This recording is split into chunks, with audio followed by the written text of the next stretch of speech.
Hello everyone, my name is Pixelriffs. Welcome to your Sunday live stream. Hope everyone's having a good day. Hope everyone's excited to play some Minecraft for a change.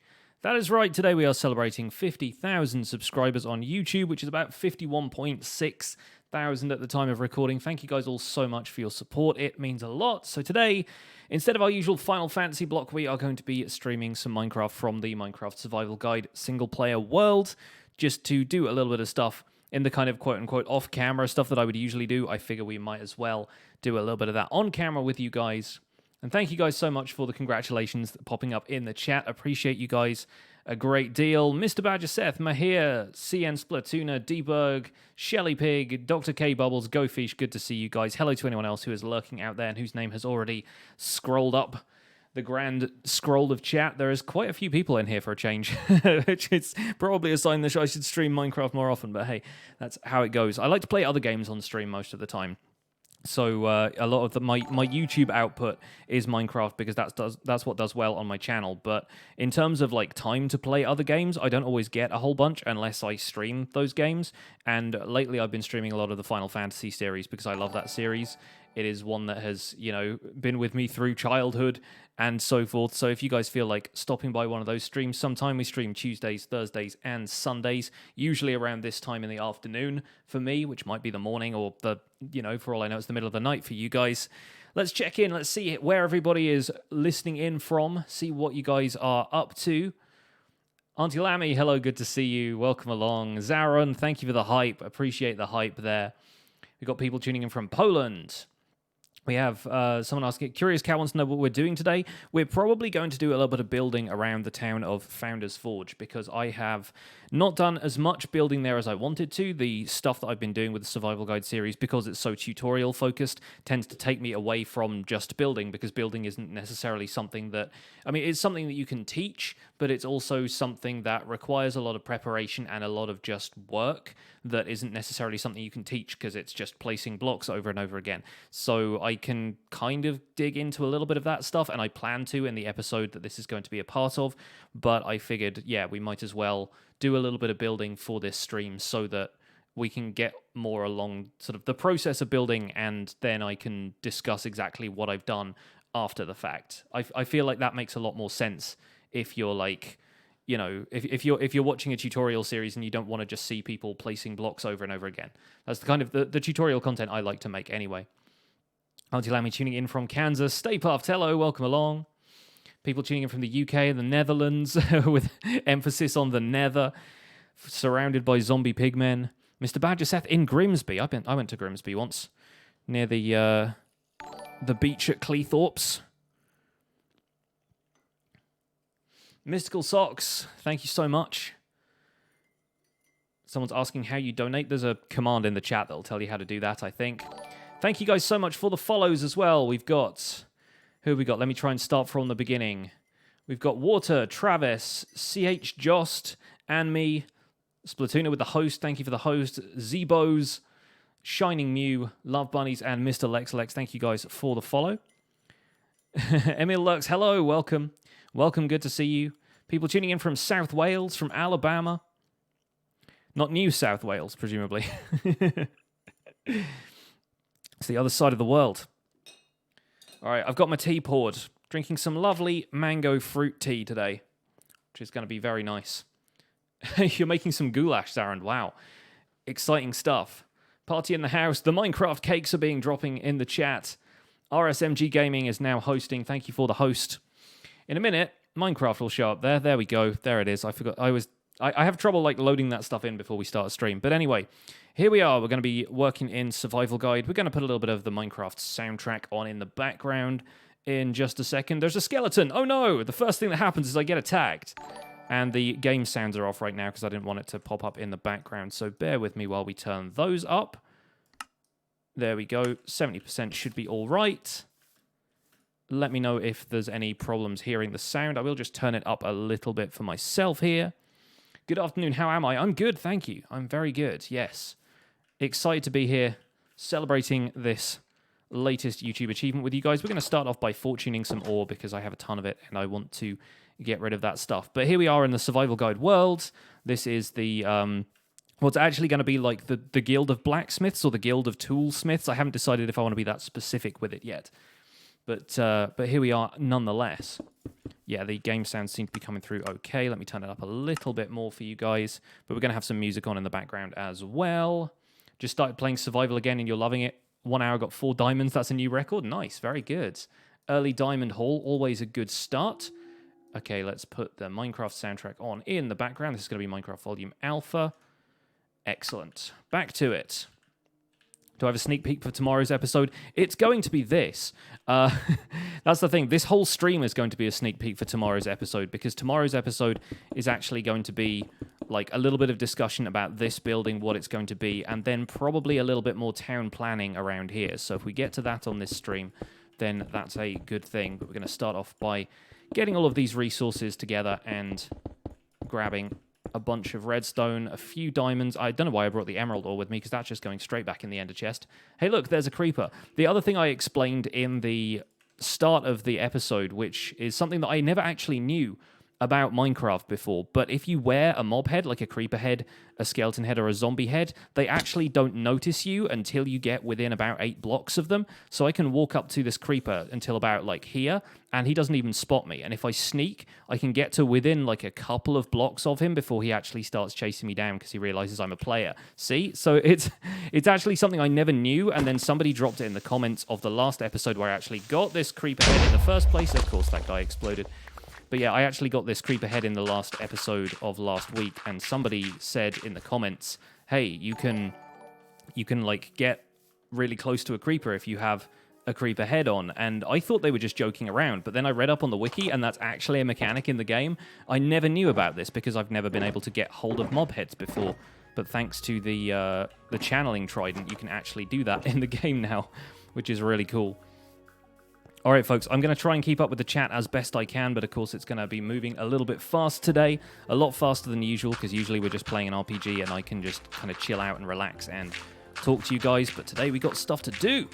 So I will do my best to keep up with questions and stuff. The plans for this week's Minecraft Survival Guide is going to be a little bit more town planning, a little bit more of this. We are going to probably start on a darkroom mob farm, because that's a mechanic a lot of people have asked me to get into, and it's about time we did that anyway, because it's quite a useful survival mechanic, and it's going to be the kind of thing to introduce at this stage in the series. I'm also working on a blaze farm design. Those of you guys who follow me on Twitter will probably have seen me post a screenshot of some blazes leaving a nether portal in a swamp and taking damage because it was raining. I do plan on bringing blazes back to the overworld for part of my blaze farm design. It's going to be a little bit different from the kind of the Nembon style Tango Tech pathfinding exploit that they use for their blaze farms. I kind of want to do stuff a little bit more kind of practically and in a way that is easy to demonstrate, which I feel like the blaze pathfinding trickery is not quite so intuitive. So yeah, we're going to do a darkroom mob farm, we're going to do the blaze spawner possibly this week, maybe next week, depending on how well I can put the design together. Oh boy, I've got so much stuff in my inventory right now. But yeah, we'll do bits and pieces of that, and we'll see what else we can come up with as well. But I need to do a little bit more building around here. I've been kind of into the theme of this, and I've got some really cool concept art that I looked up on ArtStation, thanks to the recommendation of Mr. Joel Duggan, that, yeah, I will hopefully be able to bring some of the inspiration from that into this city and make it a very unique place. Will I be doing any more DV in the near future? Definitely. I've definitely not, like, left the DV group or anything. I'm kind of keen on keeping my connection with those guys. It's just that right now this series has a lot of momentum on YouTube. It's getting me a lot of views, it's bringing more people into my channel, and I'm kind of trying to keep up the daily, like week daily videos of Survival Guide, which means DV unfortunately has to go on the back burner a little bit right now. It's not my intention to completely kind of quit DV or anything, so do not get it twisted. I don't know exactly when that'll be, though, because, yeah, right now, like, DV is still pretty active. You get people like Silent Whisperer and ZloyXP still making pretty regular videos when they do their Minecraft Java stuff. But, yeah, DV is a little bit slow. It's been a while since the last update, so a lot of people are just kind of taking it easy. I figure I've taken all my armor off because I figure we can probably mend some of our tools a little bit with all the XP from these ores. Am I going to do a wither farm from Tango Tech's video? I don't know about Tango's video. I'll probably do... I think one of the other videos this week, if we can get some more wither skeleton skulls, will probably be showing people how to beat the wither using the bedrock trick, like using the bottom side of the bedrock portal in the end, because I feel like that's a good tactic to know in survival if you don't feel like fighting the wither every time you want a beacon. And right now I think we have enough supplies to get a beacon pretty easily, like in terms of resource blocks and stuff. What do I think is better, Skyblock or Survival Island? I'm a big fan of Skyblock, actually. I've done a couple of different Skyblock series, and Survival Island is more difficult to do in, like, Java Edition now, because if you start on a regular map, then you're always just going to have a ton of islands and stuff around you, whereas Skyblock feels like a better developed game mode, if that makes sense. Let's see what else people have said. Build a massive wither statue. At some point I might. At some point that seems like it'd be kind of fun. I'm going to put the redstone stuff in here. It's the redstone shulker box, and I need to dump out some of the stuff that's in my inventory. I just have a bunch of, like, general mob drops on me right now. The wither boss trick, yeah. Yeah, if you use that in your Pocket Edition realm. It's one of those things that might not be super obvious to some people, but I had a lot of questions on my wither episode about, like, can you surround it with obsidian and stuff? And I went, well, no, not really, because it will break anything aside from bedrock and the end portal. I realized I didn't have my elytra on then. That was really silly. Not to worry, though. I'm right here at home. I've got my home comforts around me. I don't have my depth strider boots on, though, so walking through water is a pain. Try and beat all 3 bosses as a speedrun. 3? What do you mean 3? Only 2 bosses in this game.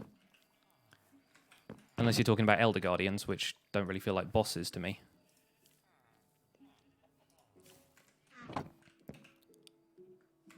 $16 diamonds. I guess I'll take those over to the storage system. Mob drops and stuff can go in here.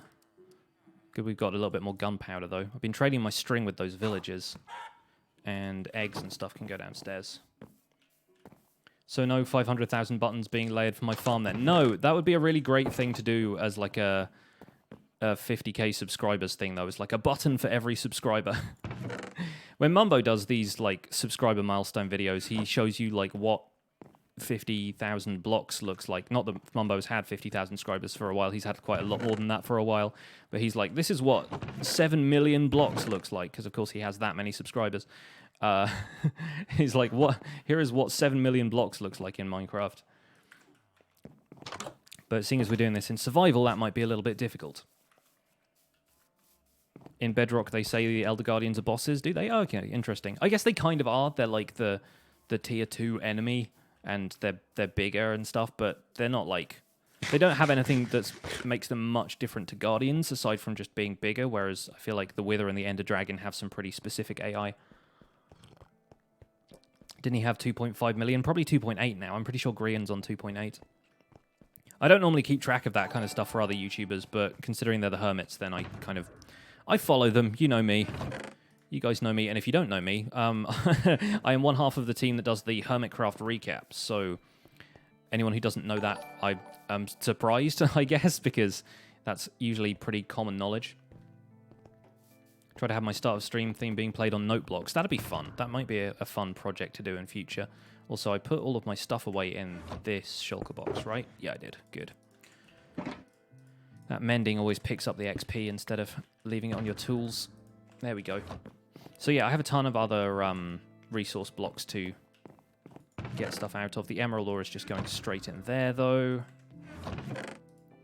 Good. Half a stack of emerald ore now. That's pretty great. Green and Mumbo have almost exactly the same amount of subscribers. Yeah, they're two sides of the same coin, Green and Mumbo, aren't they? They're a bit of a package deal these days. If you subscribe to one, you've probably met the other. Thank you guys so much for the follows. The follows are coming in thick and fast. I will try and read a few more of them if I can. So where do we leave off? We have Stefan, Master 2, Nor's Brune, GTR Nevermore, Pia MG, Amit Sky, Redneck Rooster, Ollie Sven, and It's Devsy. Thank you guys for the follows. Really appreciate you for that. We don't stream Minecraft all that often on this channel, so if you're looking for Minecraft streams, I might do some more of them in future, especially considering this one is like really popular right now, so thank you guys so much for showing up. But yeah, I mostly stream some other games on this channel. I've been doing variety gaming stuff here because my YouTube is full of Minecraft, and I know that does well pretty much everywhere, but I like to play some other games here from time to time. What's happening to my mug? Oh, it's a green mug, and I have a green screen behind me. So the mug is kind of showing you the Minecraft stuff that's happening behind, which is kind of fun. I realized that happened quite early, but I just like the effect so much that I'm kind of keeping it. Aman K7, thank you for the follow. So let's get some more diamonds real quick. And now I've got enough room in my inventory. I can probably just take the armor off and keep it on me like so. Let's fortune a bunch of these. This is about, what, 50-ish diamond blocks? Like 52, 53?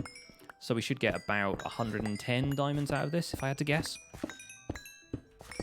A lot of people think you're going to get like 3 or 4 times the amount of diamonds, but fortune doesn't work that way. You get about twice the amount of diamonds if you have fortune 3. So I'm going to say 2 stacks at the most and probably not 2 full stacks. Let's find out. Yeah, there we go. That's 112. Pretty good. I think that's 112 anyway.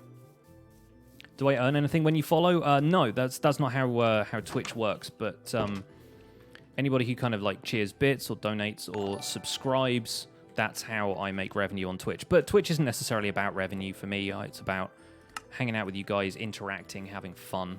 Twitch is definitely not my like main revenue stream when it comes to this stuff, so I don't worry about it too much. How much am I waiting for Minecraft 1.14? I'm waiting as much as everybody else is, which is to say I'm carrying on playing Minecraft 1.13 anyway. I kind of decided early on that I only wanted to play the stable releases for Survival Guide because a lot of the mechanics in the snapshots are still kind of subject to change. So I get a lot of comments from people asking why I'm not playing Minecraft 1.14 already. The answer to that is it isn't out yet.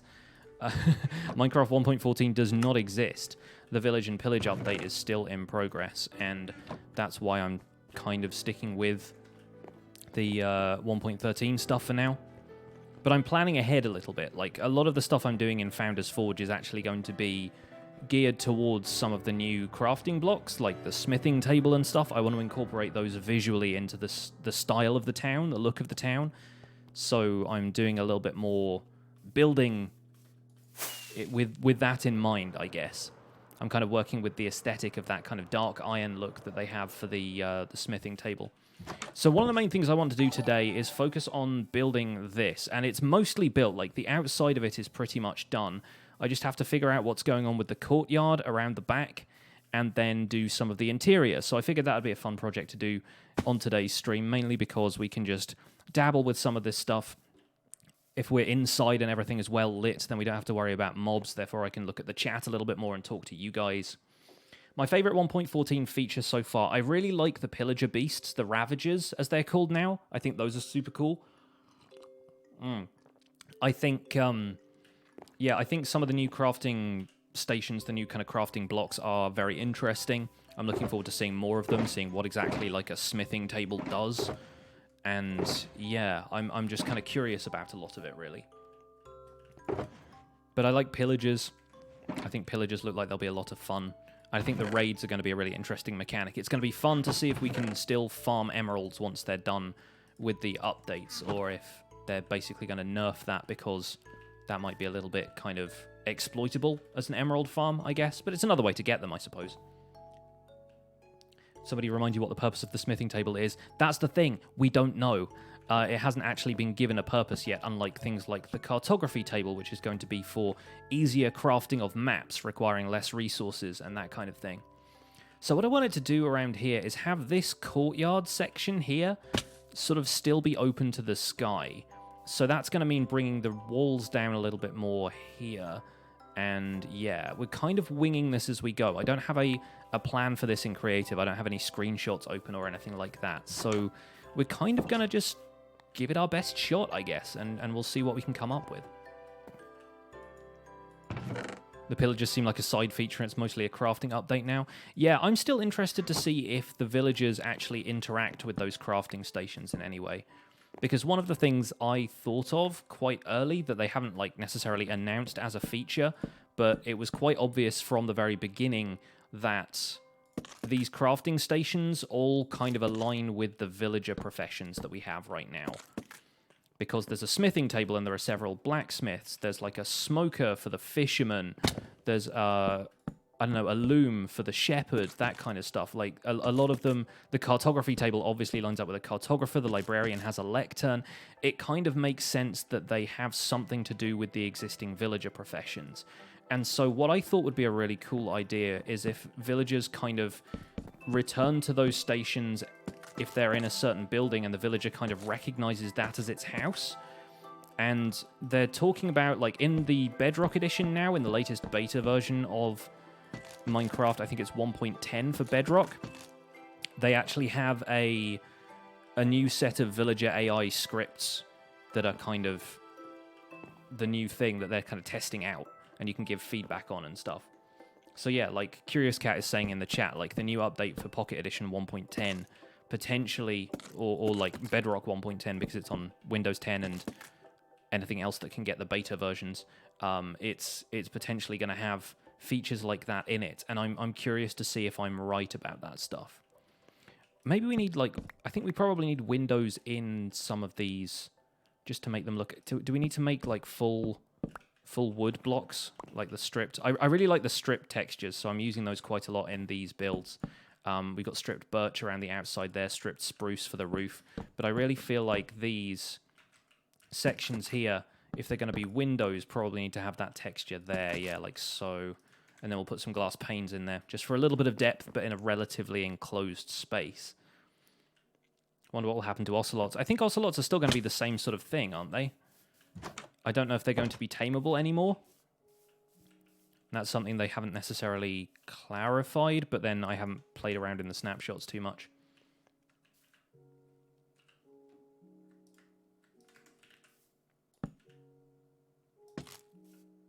See, I don't like having the wood textures be like different ways around, unless that's like a really intentional thing. I'd like it all to follow the same direction, like that. Yeah, that's going to be better. And it'd be nice to have different shapes of windows in here. So maybe have like a window that's all the way across on that side, and then one that's got a central thin pane there, or something like that. I don't know. We'll see. We'll see how we get on with this. Ocelots are still tameable, but their legs go funky on Bedrock. Oh, okay. Poor ocelots. Don't want to have that funky leg. Yeah, so the middle one on each side is going to be like that, and then these ones around here, like so. Scaffolding could be useful. Yeah, it could be. I'm looking forward to having scaffolding, although a lot of people have said that it isn't necessarily all that great compared to just pillaring up with dirt blocks. But I like the fact that you can just leave it there and you can climb it easily. It means you don't have to put ladders everywhere, although ladders might be kind of a useful idea as well. If I've got some in here somewhere. Got a lot of doors, but no ladders. Alright, let's make some ladders then. Can do that nice and easy. There we go. I think there should be a sawmill because there's a stone cutter. I saw somebody on the Minecraft Reddit post a version of that was just like a cutting table, and it was just the same design and everything, but it was more suited to everything. Like it had crafting recipes for the wood versions of those blocks, so you could make wooden slabs with it. Because, you know, it's a circular saw, right? So it sort of makes sense.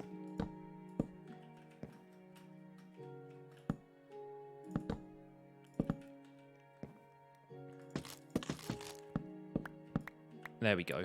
And that way all of this can be open like that and not feel like it has end log textures there. That'll be good. How does that look from here when you're looking in? Yeah, that's nice. That is nice. I like that. We'll put some other kind of wall here, I think.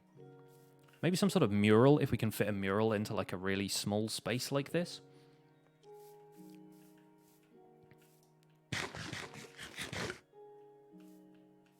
That's not too bad, though.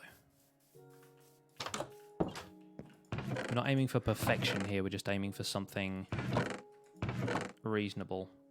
Stained glass grey? I think maybe grey. Yeah, that'll do. It's not a horrible colour contrast or anything. I think that should be fine. It's nicer to have a lighter pane in here. Can't reach the other side now. Let's break down some of these spruce logs, get the planks in. I also probably want to do some stuff on the ceiling in here, and I think I want to use daylight sensors for that. But that's another thing that would be vastly improved by some of these newer textures that are coming along. You're going to go and build your own village in Minecraft? Have a nice day. Thank you. Have a nice day yourself. Enjoy the rest of your day.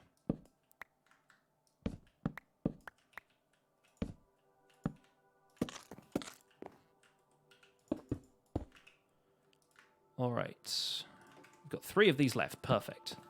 Oh, not perfect if we place it there.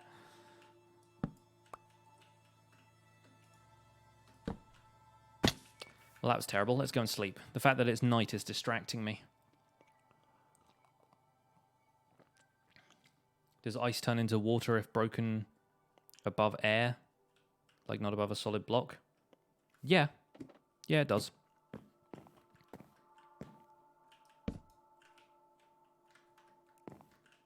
Or rather, I mean, if it's like, yeah, if you break it, yeah, I'm pretty sure it does. Hey Dan, what's up, buddy? Thank you so much for the congrats. Is content creation my main career, or do I work a second job? I have 2 jobs. I work for a software company doing tutorial videos for them. That's all I'm going to say about it, though. I like to keep my work life separate from all of this stuff.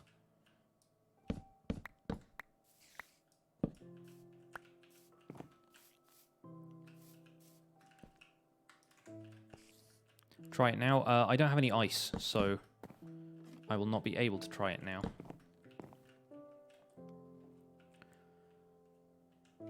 So yeah, we'll need a little bit more stripped oak wood in a bit. I'm trying to think what other colours it would be nice to have in here. I want to use more dark prismarine. Whether I use that inside or not is another thing. I think red would be really nice in here. I do have some red terracotta in one of these. That's coral. It's in one of the chests here, I think. It's always going to be in the last one I look. Of course it is. So my plan for these little spaces around here, and I know I'm leaping ahead a little bit because we still haven't done most of the structure of this place, but my plan for these spaces is for them to be almost like a sub-basement kind of level here. And for there to be a little set of stairs that comes down from each of the doors. How long am I going to stream for? Probably a few hours. Like when I play Final Fantasy on this channel, I normally go for like 3-4 hours.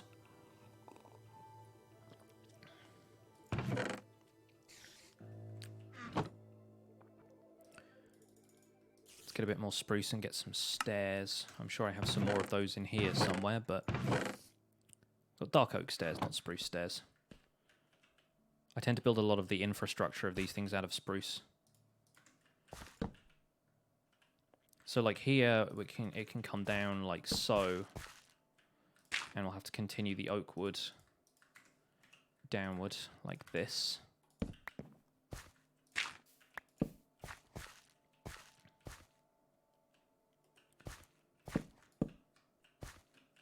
We could probably have something here by the door like a crafting table, I guess. But then when they come in, it's not going to be possible to just leap down here. You have to kind of take the stairs down and around. I feel like that gives the building a bit of dimension, in a way. Put some dark oak there. Some more stone and stuff down here. Please make a server for you. Unfortunately, making a server for 50,000 people is a vast undertaking and requires a huge team of people. Sometimes that team of people becomes so huge that you decide to start a game development studio. Looking at you, Hypixel. Pixelis, hello, welcome along. Always nice to meet more pixels. Hope you're having a good day. We've got spruce logs here. We want some more dark oak and stuff.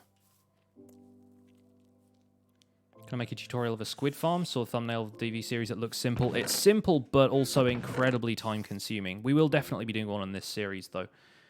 People keep asking me if I'm going to do something in the Minecraft Survival Guide series. The answer is probably yes. Like, I plan to make this a tutorial about anything you can do in Minecraft, so... or at least in survival Minecraft. So we're going to try our best to do, like, a ton of stuff in this series. The problem with that, of course, is that it all takes time. And so I can't always do tutorials straight away because they need time and resources, or I need to do research because there's some stuff that I've genuinely never built in survival Minecraft before. Like a gold farm. I've never built a gold farm before. I've never broken through bedrock on the top of the nether. I need to find out how to do that for this series because it always seems like magic to me. Just started playing Minecraft. The series has been an amazing help. Thank you. No, thank you. Thank you so much for enjoying the series. I'm glad it is helping people to understand what a wonderful game this is. And I appreciate you immensely.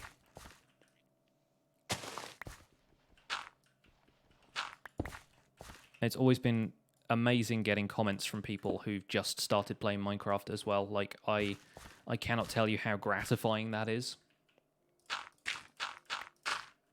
Do I normally play on Minecraft servers which offer minigames? Not at all, I'm afraid. I used to do a bit more of the kind of Hypixel Mineplex kind of stuff, but lately I have not done that a great deal, and the main reason for that is because I much prefer playing Minecraft Survival. It's just a more fun experience for me, and there's definitely really fun minigames that are out there, but I love the survival aspect and I love building, and that's two things which don't happen all that much on those minigame servers. I know Hypixel has like a section where you can build houses and stuff, but I had a go at that. It's not for me. The fact that you have to like unlock building materials by playing minigames and stuff. I get it. It's gamifying it. It's fun for some people. It's restrictive for me. You live in California and you just woke up. Would I mind saying what I'm working on? Sure, I will come out and show you. So if you've watched the series up until recently, you might be familiar with this building. If you are not, this is a town that I'm planning in my Minecraft Survival Guide world. The farmhouse and stuff is all over there in the distance. That's the windmill that I built in episode, what was it, 15, 16, something like that? Somewhere around there, before we hit the 20s, I think. And yeah, I came over here and I started planning out a town. This is going to be kind of like the Toolsmiths Guild, is what I've been calling it. And this town is basically going to be kind of a medieval industrial town. And this place is going to be where people get their tools to mine in this giant ravine that is nearby. That's the idea. I'm building up a world that has a bit of a story. It's kind of the process I'm going through right now. I guess we can leave that dirt filled in, actually. Don't know why I felt the need to do that, but now here, if I do something like this, then we can put like a fence along here. We can do like a little rail, and then you can kind of be forced to walk down into here where we've got this lovely red terracotta floor. I think that's going to be okay. I feel like that's quite nice. Maybe we can put some carpet down there as well to break it up a little bit. If disasters existed in Bedrock, you might, but it's too laggy on your iPad anyway. What was disasters? Was that one that Grian had on his minigame server for a while? Because I'm pretty sure there was one where, like, there were buildings falling down and stuff. I forget how it... I haven't played on that server for a long time. And obviously it doesn't exist anymore because he had to shelve it, unfortunately.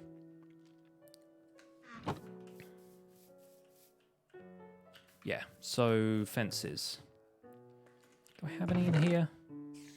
This is going to be one of those situations where I'm constantly looking through all of these chests for stuff that I've already made. That's stone and stuff, that's coral. Let me just put the coral one away because I don't actually want to use coral for this bit.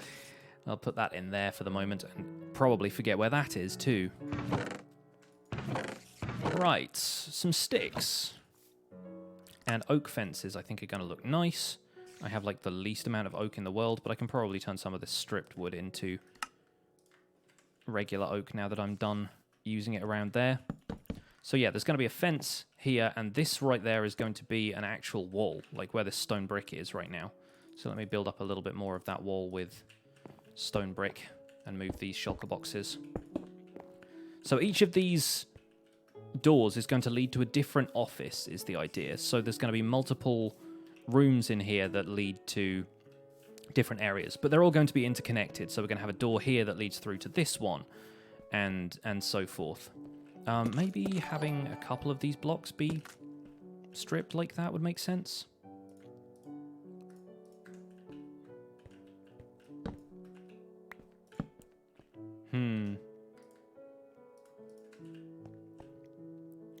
I just need a little bit more texture in there, or a little bit more kind of color difference. We'll see. What are my thoughts on Hytale? I'm waiting to share my opinion on Hytale until I've actually seen the game, because a lot of people are making assumptions about it based on trailers, and trailers don't necessarily show, like, the gameplay. I'm interested to see if they can pull off all of the stuff that they've been saying they're going to pull off, and it will still feel like... It'll still have the magic of something like Minecraft. I can see why people are excited about it. I just don't want to make any assumptions, because that's how people get let down.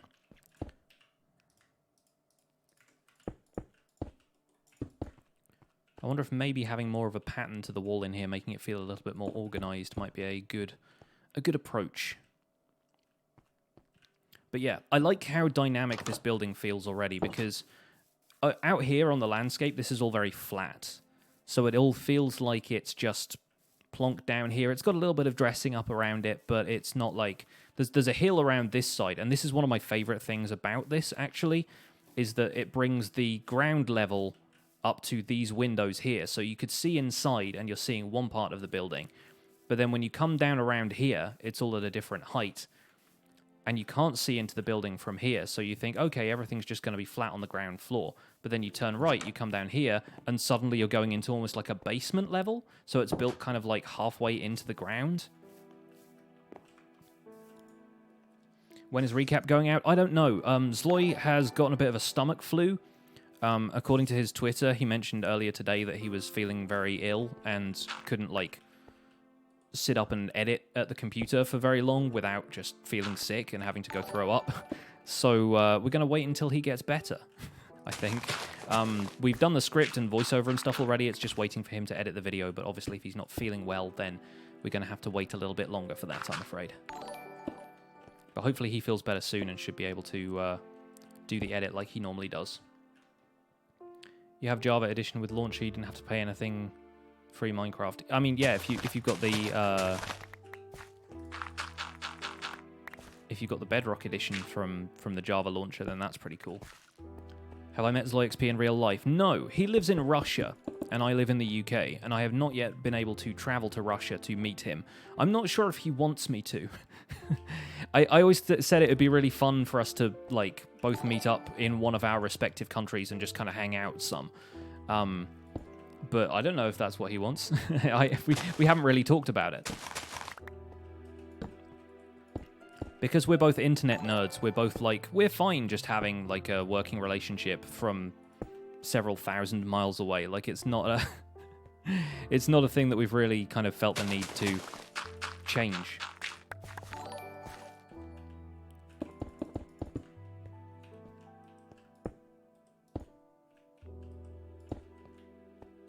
We have so many people following right now. Let me try and catch up with some of that.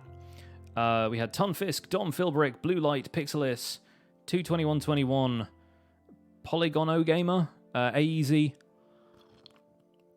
Nikki Epic Destroying, and Tralpat. Thank you guys for following the channel. Welcome along. Great to see you guys. Thank you for coming out today. Hope you're enjoying the stream. Have I ever tried Minecraft Bedrock Edition? What do I think of it? 2 of the most recent videos I uploaded to my YouTube channel are actually in Minecraft Bedrock Edition, so yeah, I've tried it. I don't like Bedrock as much as I expected to. I figured it was just going to be like playing the console edition of Minecraft on PC, which for the most part it is, but I've got so used to playing on Java now that so many of the mechanics I expect to work just don't work the same way, and that's kind of a problem for me, because I've got this level of technical knowledge of Minecraft now, which is by no means, like, fantastic, but I expect things to work a certain way, and I rely on them working a certain way, so when they don't, it kind of throws me off a little bit. Is this Founders Forge? Yes, this is the town of Founders Forge. That's what I've decided to call this area. Make a Discord server? I already have one. I'm afraid it's only available for my patrons because I like to keep communities like that small. It feels... Excuse me, it feels like everybody knows each other. And public Discords tend to get a little bit spammy, which is why I've kept my personal community private. Although the Hermitcraft Recap has a public Discord server which you can join. Links to that are in the description of all the Hermitcraft Recap videos. So if you want to participate in a public Discord server where I am, and I do read it kind of frequently, I occasionally post in there, then yeah, feel free to join the Hermitcraft Recap Discord. We would love to have you.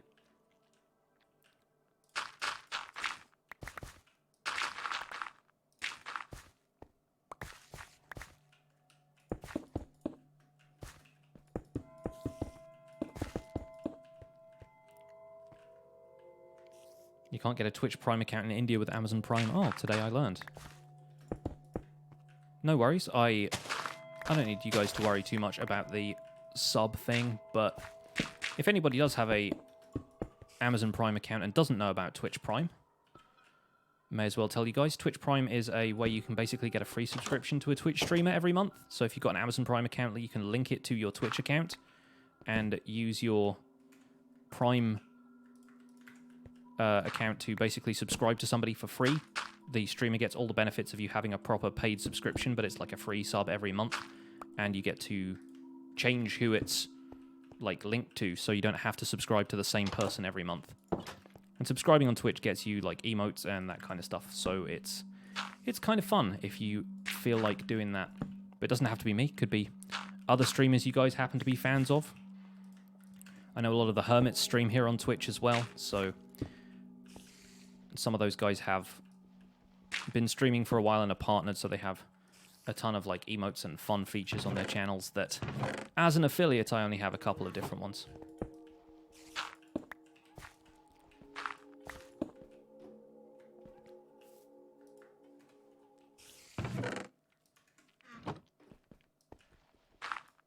Iskel's on right now. Yeah, I saw he was streaming earlier. I think he's doing some more stuff on Hermitcraft.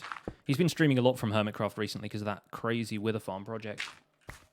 How close am I to partner at this point? Not very, to be honest. There are 3 requirements for basically being considered to be a Twitch partner, at which point, like, you don't immediately automatically become a Twitch partner. It's like a referral process. But you start off needing to stream a certain amount a week in terms of hours and in terms of certain days. So you can't just stream once for 24 hours. I think you have to do, is it 25 hours total over the course of like 12 days? And then you have to have a certain amount of concurrent viewers, which is 75, I believe, for partner. But I do not have nearly that amount of stuff on my streams regularly. Today is a bit of an exception because for a start I'm streaming Minecraft, but also it's kind of a celebration thing, and I announced it on my YouTube channel, and so a lot more people have shown up than usual, for which I appreciate you guys very much. But normally what I like to do on Twitch is play games other than Minecraft, stuff that I would like to play, but it just isn't going to go well on my YouTube channel. Like lately I've been streaming the Final Fantasy series, and those are not games that do particularly well on Twitch. I'm not going to get like a ton of followers from doing that, because when it comes to RPGs, people tend to watch very specific people for that, and I'm not necessarily known for it. Clancy with 400 bits, with 50k hype. Thank you so much for the bits, Clancy. Thank you, thank you. Oh, the outside world. It's there. It does exist. Sublimical and R. Peters, thank you guys for the follows. Ellis, thank you for the follow as well. How far am I into Final Fantasy X? You've missed most of the streams through to work. Oh, hey, Kuro. Welcome along. Yeah, we've got most of the people's celestial weapons right now. I've got to grind for the Monster Arena stuff, Remium Temple with the Summoning Challenge, and do Blitzball. And I think that's everyone, question mark? I can't quite remember. But I've got everybody's actual weapons apart from Orin's. We need to go and get Orin's basically on Tuesday's stream. But yeah, at that point it's just going to be grind for celestial weapons, start doing the sphere grid stuff, do a little bit more plot. We need to go and do the Inside Sin segment later. But yeah, that's going to be a lot of fun. Glowbrank, Michelle, thank you for the follows. Thank you, guys. Hope you're enjoying today's stream. Welcome along. Yeah, we'll just put andesite down here. Doesn't matter too much. Going to be covering these walls with some other stuff anyway, I think. You miss every weekday stream, unfortunately. Yeah, it's fine. I understand weekdays are a little bit awkward for some people. I'm lucky in that I have a schedule that means I can basically do whatever I want whenever I want. Within reason, of course. What's the Minecraft feature that entertains me the most as a player and as a viewer? Is it building redstone or something else? I'm always a big fan of building. Like, you can tell. So I always enjoy watching people build cool stuff. I can understand that building is kind of a bit of a dry subject for a lot of people, though. It doesn't tend to be, like, the most exciting thing. I feel like the exploration aspect of Minecraft is really underrated. One of the things I tried to do with this series early, before I had my Elytra and I was flying around all over the place, was just walk to places and travel through the world, because procedurally generated landscapes, especially in this game, are always really cool to see. So it's been great fun just kind of exploring the world naturally on foot. It does, however, take quite a long time. And, for example, the Woodland Mansion video, I couldn't have done that without Elytra. I couldn't have, like, I could have walked 5,000 blocks in the overworld, but it would have gotten a little bit tedious. So I'm kind of pleased that I had Elytra for that. But yeah, I really feel like exploration in Minecraft is one of those things that is underrated and does not necessarily need a huge amount of change. As far as I'm concerned, people just need to accept that they have the choice to go and do it more. I think that's the problem. The rut a lot of people get into is expecting Minecraft to just deliver them stuff without them going out and finding it, if that makes sense. What's in here? The magma blocks. Okay, that's for the ravine outside, so I may as well just go and put that shulker box where it belongs. Hearing a lot of spiders right now. Are we near a spider spawner or something? Is that like a cave underground? I expect there's a cave underground somewhere. So yeah, I'm going to put this up here, because this ravine is something that I've been working on a little bit, but I need to go and get some more grey, some cyan terracotta for. If I only had one option, I could do whatever. Would it be only walking, no fighting, no mining? It's funny, I've seen a few videos like that lately, where people have done experiments in Minecraft to see if you can beat Minecraft without hitting stuff or whatever. That kind of thing doesn't appeal to me. Like, it's... As Would You Rather scenario goes, like, I tend to opt out of a lot of that way of thinking. I really like Minecraft as a cohesive package, and the experiment side of things is fun. Like, it's fun to be able to speculate about what it would be like to do that stuff, but more often than not, I feel like this is a game I just wouldn't play if it didn't come as this incredibly cool, complete package of stuff you could do. I think this set of stairs is going to be oriented slightly differently because I have the room to do it in here. So let's do that. Kindle user, thank you for the follow. What have you been reading lately? That's actually going to go there. And then, yeah, we could probably just do that. Fill this bit in with dirt. And then do the same thing we did on the opposite side with spruce wood. Like this. And have some fences there too.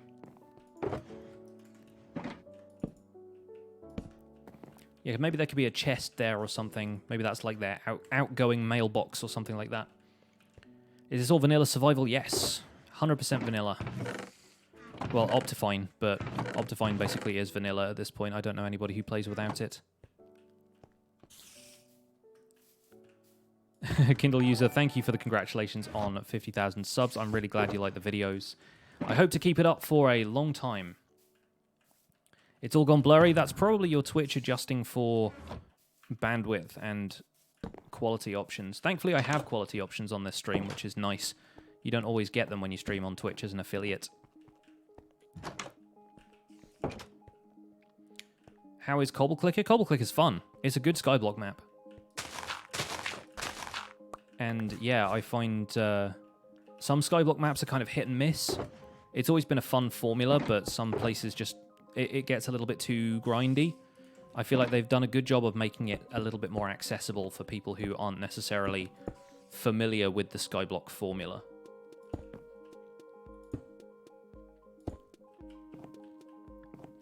So that's kind of nice. Put a bit of a wall out into the room there. Gives it a little bit more interesting shape.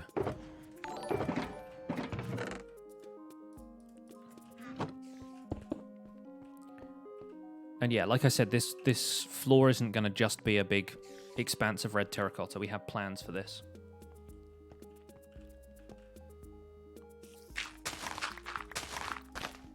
Do some beacon mining. It's fun to watch. We might do later on. I've got as much stone as I really need right now.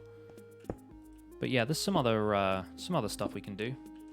Mahi and Thunderstorm, thank you guys for the follows. I appreciate you very much. So yeah, I think up here we're actually going to come up to ground level like this. This door is going to lead into ground level, but then there's going to be like balconies here, I guess. Sort of balconies, anyway, where you can overlook the offices and you could see people like busying around, going to desks in these little alcoves and that kind of thing. In fact, that's a good idea. Let's put a couple of like tables and stuff in here. We can put little chandeliers hanging from the ceilings and stuff as well. It's going to be a lot of fun. 1 bit from Thunderstorm. You've been watching the entirety of the world and you love waking up to see I uploaded. Thank you so much. I enjoy waking up to lots of views and comments, so it works both ways. Thank you, buddy. Appreciate the bit. I think some flower pots and stuff might be good in here as well. We can go all Python GB on it. Where did I put that creeper head, by the way? Did I put it in an ender chest or a shulker box or something? Yeah, it's in here. I kind of feel like having that on a wall in here or something. Kind of putting it up and saying, like, you know, the foreman killed this creeper in, like, a fight to the death or something. I don't know. Just have it be like a trophy almost. Cirky NC, thank you for the bit. Appreciate the bits. Your Guinness goulash is slow cooking. Guinness goulash sounds incredible. Yeah, I think let's go and get some flower pots. I think I might have some over in the farmhouse. Hey, Teddy, thank you so much. That should go in the boss's office. Yeah, I think so. I think it's going to be like the guy who's head of the company is some sort of adventurer and he started up this after he retired. But maybe the creeper head is like a trophy of some sort. Maybe I'll try and get all 3 of the mob heads. Turning this into another food stream. I don't know about that. Is it slimming world friendly? If it has Guinness in it, probably not. I'm going to say probably not that to that one, but you'd have to ask Zarond, I guess. The master chef, apparently. Okay, we have bricks in here. Let's just make some flower pots out of those. Yep, sorry to go all Python GB on you, but it's happening. Cirky, thank you for the follow. Ollie God, thank you as well. What am I playing on? PC, this is Java Edition.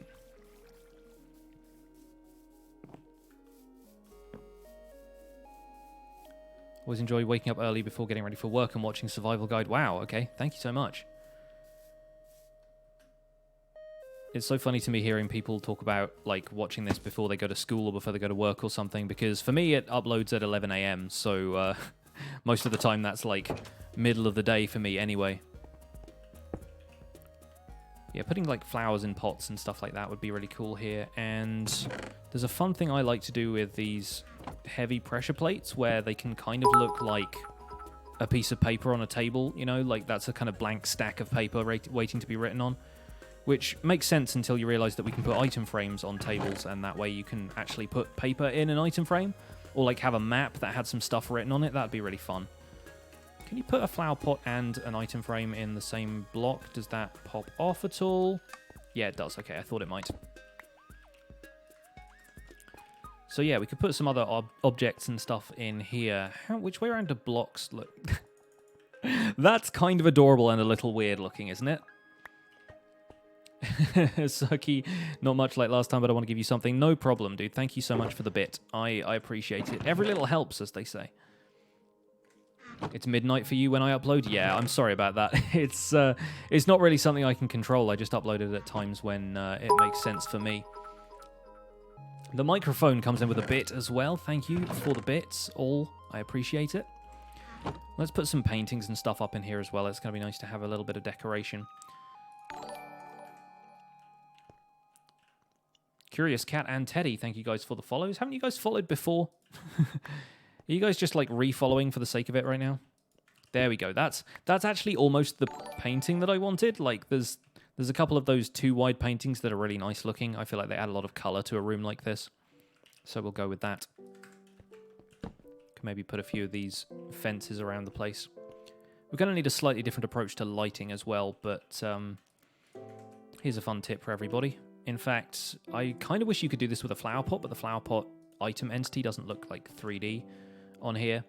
But you can make these lovely little brackets using stairs and item frames like that, because item frames and torches can occupy the same space, because torches are, technically speaking, transparent objects. They don't really exist. What software do I use for video editing and recording? I use Marilis Action to record all of my gameplay, which is paid-for software, and I use Adobe Premiere Pro to edit. But there are brilliant alternatives, all of which are free. For editing, I recommend DaVinci Resolve, which is not a program I've used a great deal, but from what I understand, a lot of people recommend it, and it's basically free. There are only a couple of paid features, and I think the only paid feature is like a real-time collaboration thing. And I use OBS to stream and to record. Well, I used to use OBS to record a lot more, and that is also free software because it's open source. So you can do a lot on a PC without having to pay a penny. And that's how everybody gets started with this stuff. Nobody comes out of the gate buying software for this kind of stuff. It only really becomes manageable for them once they've got a little bit of a following and they can afford it. So obviously don't leap into anything you can't afford, but check out that software I mentioned because it's all rather good. Mahir, you're off. Thank you so much for stopping by the stream. I hope you have a good day as well. What did I last watch on Netflix that I like very much? I have been watching a Spanish show called The Ministry of Time, El Ministerio del Tiempo, because my wife is learning Spanish, and we've been watching kind of subtitled stuff so that she can get a bit more of a handle on Spanish, and it's a really good show. They did a kind of American rip-off of it called Timeless. So if you've seen Timeless, it's like that, except better. I don't know much about Timeless, to be honest, so I can't really judge it like I am doing. But yeah, Ministry of Time is a great show. I recommend it if you're okay with watching subtitled stuff, which I know some people aren't, but it's yeah, it's tremendously entertaining. It's definitely more of an adult show though, so obviously if you're a kid you might want to look elsewhere, but I've heard very good things about some of the other stuff on Netflix. I just don't have much time to watch it. And most of what we've been watching lately has just been stuff that my wife and I can agree on. And we agree on this show because we both think it's great. And I think we're right.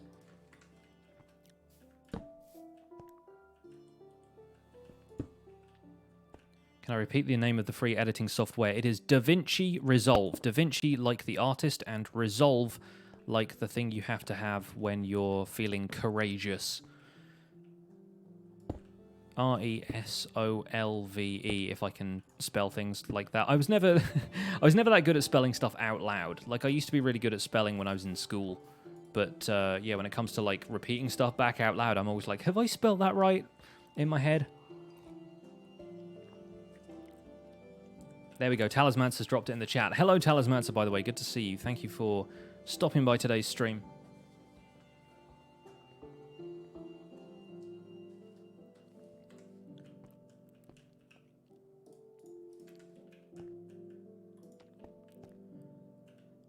I feel like maybe we should also have a item frame there as well.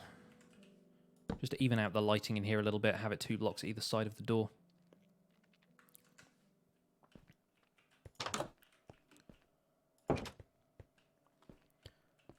Let's turn this into a cupboard. I think that'd be a good idea.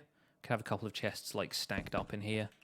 I do this kind of stuff a lot. You guys have probably seen things like this already. Probably don't need that there, but we'll need something on that wall. Otherwise the door's just gonna, excuse me, stick out awkwardly. Big fan of the emotional phonetic alphabet.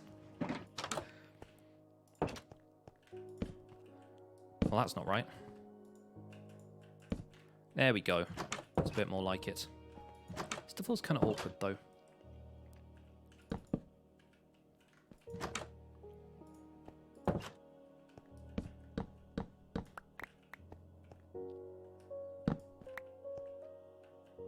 almost wonder if, because that's... Oh, that's all surface, though, isn't it? Eh.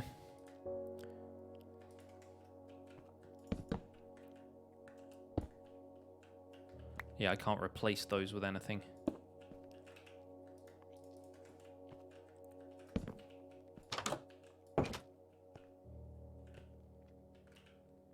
Have I played on any consoles recently? Not really, no. I have a PlayStation 4, but I mostly use it for, like, just linking it to the TV for movies and stuff now. Maybe you should just have this wall be entirely wood like that. It kind of truncates the room a little bit, but I feel like most of these walls would not necessarily be stone anyway. I'm reserving the right to change some of this later, though. Let's put a stair in there so we can still open that chest. Lovely. We could probably even, now that I think about it, put stairs in like that. Nice little storage cupboard.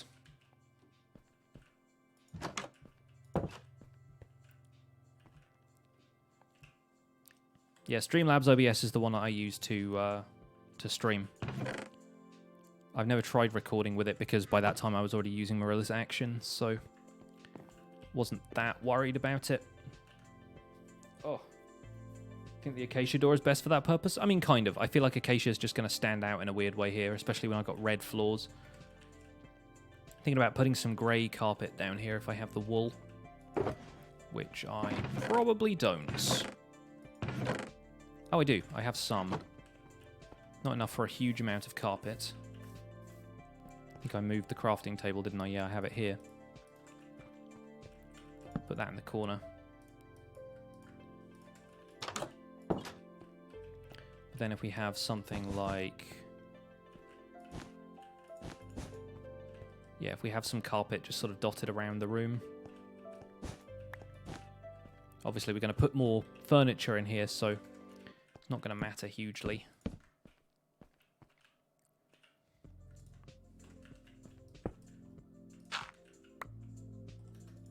Be kind of fun to have pistons in here as stools, maybe? If we can convince one of these to stand on end. Probably with a lever. It's going to be the best power source, the least expensive. If we put that there, dig down a block or two, which is not the safest thing to do, but hey, might land on a spider. There we go. Never do that, kids. But there we go. We have, well, it's not exactly a stool now, is it?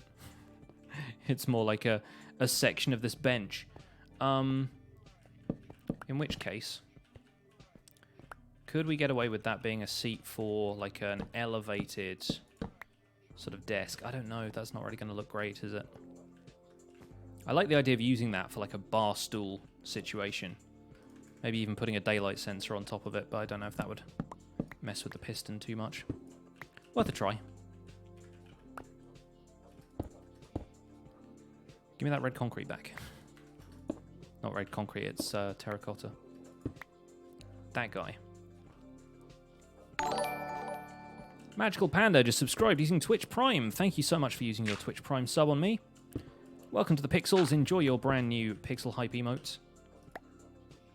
I appreciate you very much.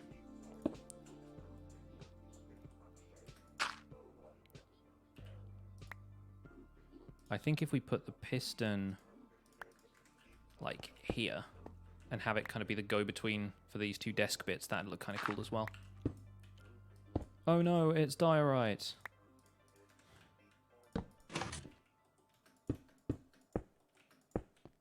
That's kind of cool. Adds a little bit of flavor. Makes it a bit different.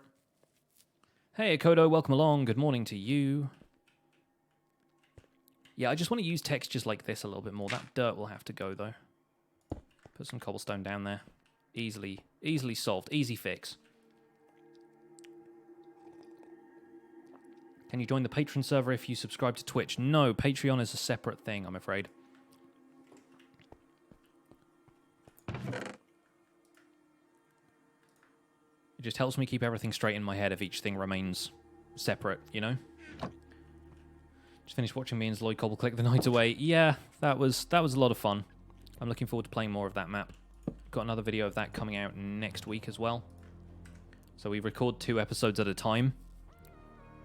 Lloyd is going to be releasing that one midweek, so you might see it on his channel before you see it on mine, but I have to keep a pretty strict schedule with Survival Guide now. Let's use some dark oak stairs as like a chair over here. We could add a minecart into that so it's actually sittable if we wanted to. But then, yeah, item frame on the table, like so.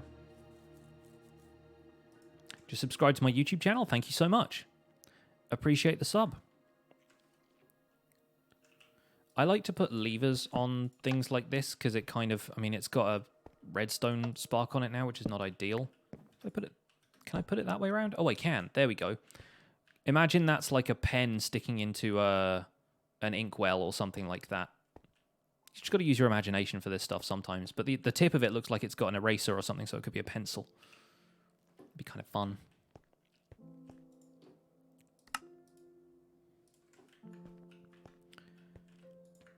We don't want a picture of the wither on the wall. Not so much. Ah, these paintings. There we go. That's better. Still got my fortune pickaxe on. I keep turning all of this into cobblestone. Shouldn't the butt of the pen be facing the chair? Maybe, but I feel like if you put them sideways on, it looks too much like a lever. It's kind of like if you put it this way.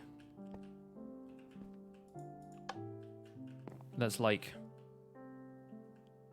It just feels like it's at an awkward angle regardless. So I like putting it that way around.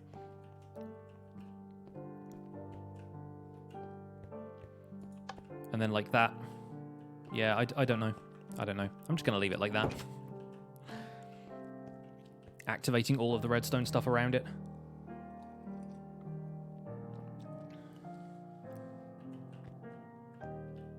Yes, imagine this cobblestone block is actually a dragon. One of the things I wanted to do in here, which is going to involve moving this bed down into an area we've more or less already taken care of, is have a reception desk style thing here. So this is going to be where customers come in to place an order with the Toolsmiths Guild. And this is going to be kind of like a counter that people could walk behind if they were staff. And then this is like the staff exit out the back to the courtyard. That's the idea. Now if I have spruce trapdoors, which would probably be a good... Well, not that way round, they wouldn't. If we attach them to the wall like this. There we go. So you can kind of flip those up like that. Gives a little bit of a dynamic look to the place. And so that's the first thing you see when you walk in the door is reception. We could have a villager standing here if we wanted to, except he'd probably just run out through the door. How long am I going to be on Twitch? For a while. I expect we'll probably be here for another, at least a couple of hours. We started at 3, so we'll probably finish between 6 and 7. Something like that. See you later, Curious Cat. When am I going to use the Vindicators from the Woodland Mansion? Not for a while, I expect, because it's a bit of a pain getting them back from there. Even through the Nether. I haven't established a Nether connection to it at all, so we will have to see when that kind of makes sense to do.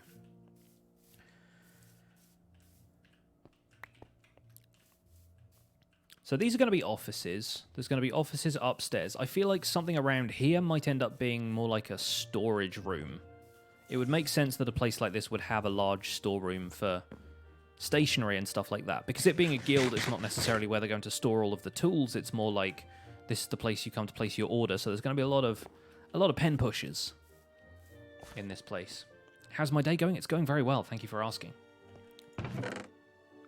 I am considering putting villagers in Founder's Forge. Yeah, it's going to be difficult to have them around here and not have them interacting with doors constantly.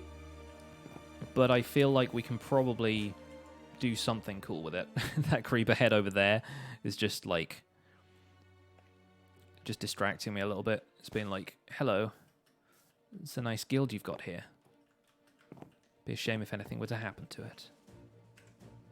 I need to make some more pistons, I think. because I feel like pistons are a really useful texture.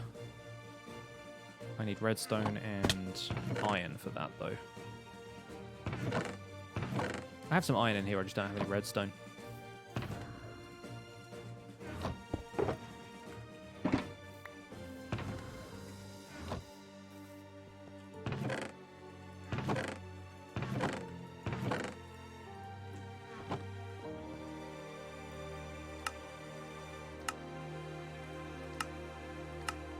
Am I going mad? Where's the piston? Oh, I don't have any wood planks, that's why. That's why. Let me plank. Give me plank, please. There we go. Some more of those. Pudgy Pop Tart with the 25 bits. Greatly enjoying the series and the stream. Congrats on the 50k. Thank you so much.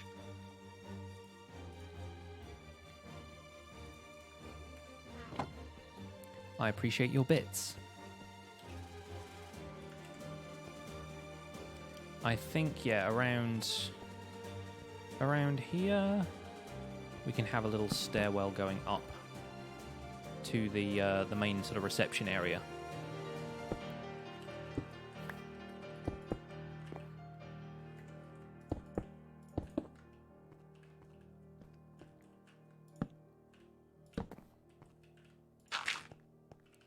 And so people down here have a little bit of privacy when they're getting on with their work, but then you can kind of see them from here. There might be a balcony of sorts here.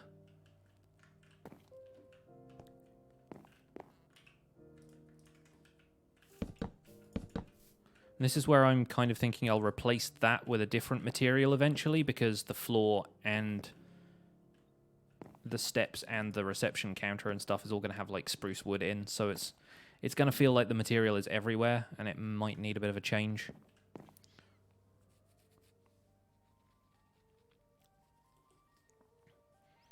Went to the same seed. You went to the mansion. It had no evokers and no vindicators. Interesting. Not sure what happened there.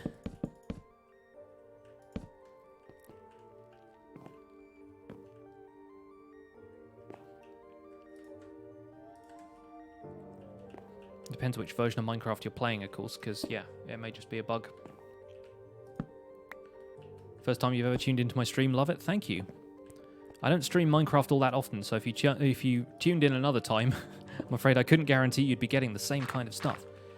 But, yeah, I like to be a little bit more varied in the stuff that I play on stream, so tends to be how this works. I occasionally stream modded Minecraft and stuff as well, but have not done that for a little while. I started a Skyblock series not too long ago, but then Minecraft Survival Guide took off, and I felt like that needed the majority of my attention. Nice. Cool to have something like that in the corner. We'll put a flower pot on it. Little side table. Some side table action. Where are the flowers? There's one. I kind of wanted to do a thing outside. Let me go outside real quick. Because there are a bunch of white tulips growing in this area. These guys. And I kind of wanted to see if I could make that the only flower that grows around here. As though there's just something not quite right about the ecosystem, because obviously this giant crazy ravine is here. But I feel like if there's just one type of tulip everywhere, then that'd be kind of cool. It'd be like an invasive species that's kind of choked everything out, but then maybe it gets red around these magma veins or something. I don't know. There's just a weird, like, a weird idea I had for this place. Have I heard of or tried a mod called Project Charon? I have not.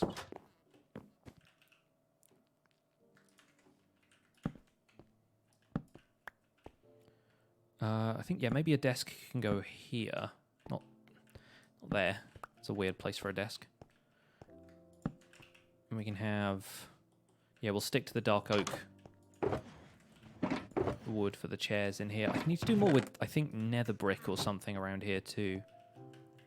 But then that's a little writing station for someone. Make an iron pressure plate. Pop that there. So there's always people just working on stuff. A couple of people in this office. Could even do the same thing with carpets instead of pressure plates, but it fills up the entire block, whereas I feel like a piece of paper would almost fit better if it was just, you know, has a border around the outside.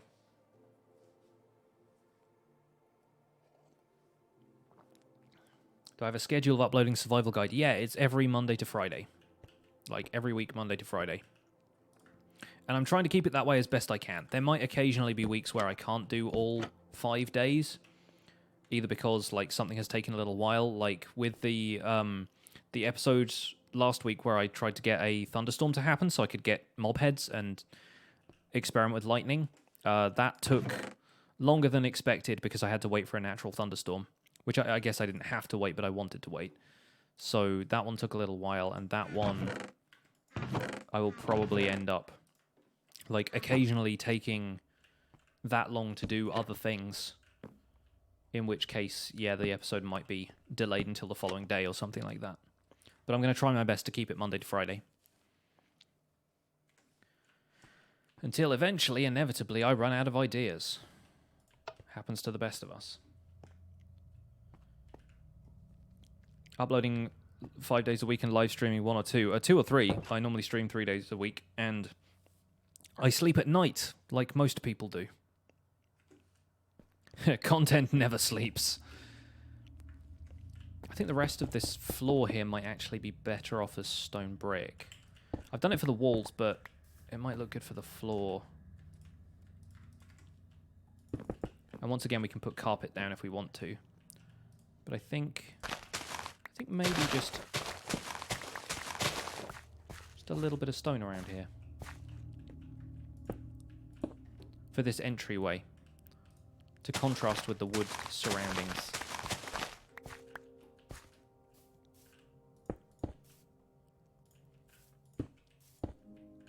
Took you several attempts to pledge to me on Patreon again. Several attempts. Is Patreon having one of those days? I think it's actually been through a couple of weird issues lately. I think I got an email about that the other day. But thank you for pledging on Patreon again. I appreciate that.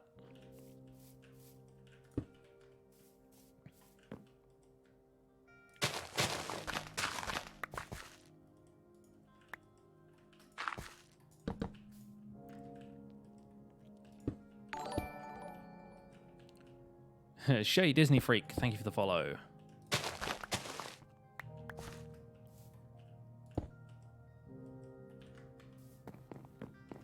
It must be one of those days again. It must be.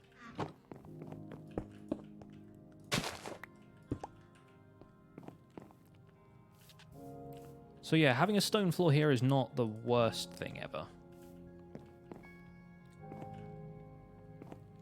Might be back later. Okay, no worries. Thank you for being here, Kindle user. I appreciate that. Feel free to stop on by. Make sure you've dropped a follow, which I think you already have. One of those days ending in Y, pretty much, yeah. Maybe a few of these could be polished andesite instead of stone brick.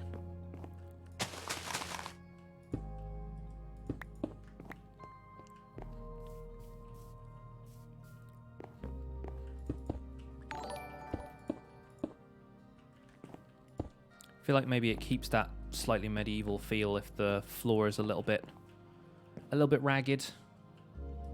Abby is here. Thank you for the follow.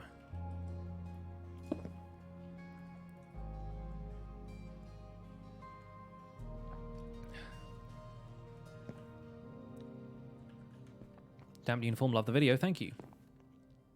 Usually watch my channel for one-chunk tutorials and recap, but lately you've thoroughly enjoyed Cobble Clicker and just want to say thanks for the enjoyable content. Hey, no problem. Glad you like that series. That map is quite fun if Bedrock is occasionally a very frustrating way to play Minecraft.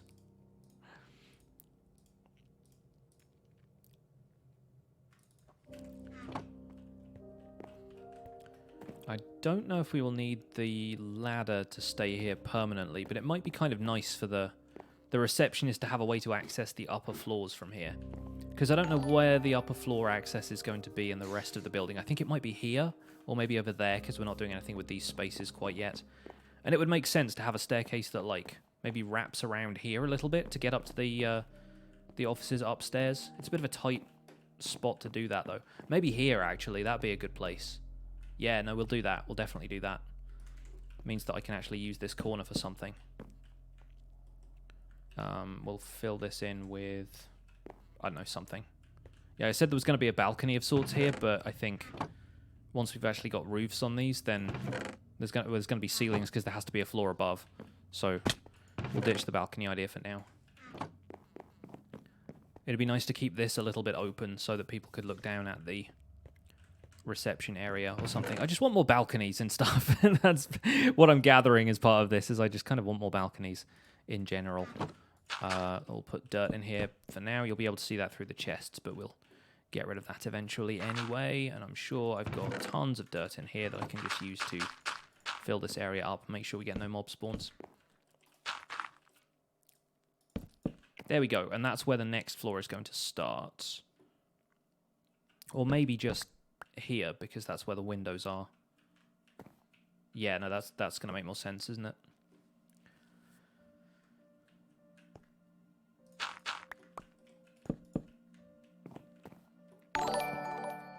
Cosmic Dancer with 9 months. Thank you so much. 9 months of Pixel Riff's hype. Thank you. Thank you, thank you. Always appreciate you being here, Cosmic Dancer, and thank you for the 9 months of support on both this and the podcast. Even though the podcast hasn't been going for 9 months yet, has it? Please tell me we've not been doing this for 9 months already and I have completely missed it. For those of you guys who don't know, I have a podcast called The Spawn Chunks, which you can find at thespawnchunks.com or wherever you get your podcasts. It is a weekly show about Minecraft that I do with my friend Joel, and it's been a lot of fun to do over the last, apparently 9 months. Not quite that long. Yeah, maybe we'll have this sort of reaching out into the room like that. Just a little bit, just a little bit. Sure, why not?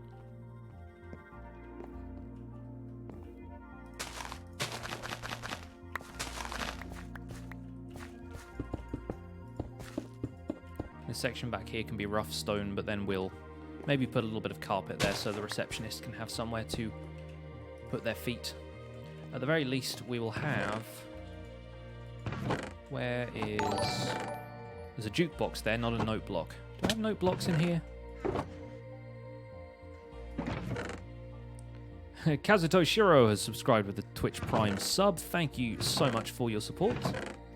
Enjoy your new pixel hype emote. Welcome to the pixels. You are 1 in a million. Yeah, we'll need a little bit of redstone. I think I have some dust in one of the other boxes, but not worried about that now. Let's make some note blocks. Note blocks are a much underrated texture, in my opinion, which is why I've used them in all of the walls around here. But I think they look really good as, like, doormats and various other things. Doormats, wall decorations. And if you put something over the top of them, like a door, which is going to go here, then you don't have to worry about, like, right-clicking them and getting the noise. So that's good. Song currently playing is only usually played during creative. Yeah, I have the Minecraft soundtrack playing in the background. This is Blind Spots from the Minecraft Volume Beta album. I bought both of them on Bandcamp because I like the soundtrack a lot. Well, I'm pretty sure there's a new one, isn't there? There's new music because there's new underwater music, which I've never taken the time to listen to in its entirety because I have music off when I play Minecraft normally.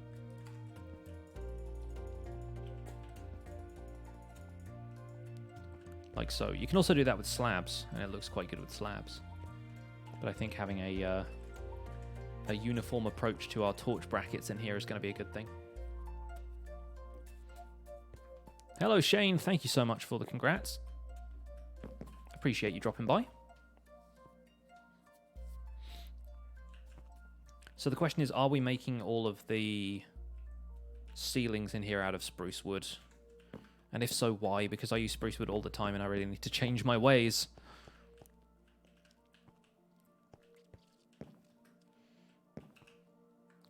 But ultimately, it's not going to be a terrible thing if we do that.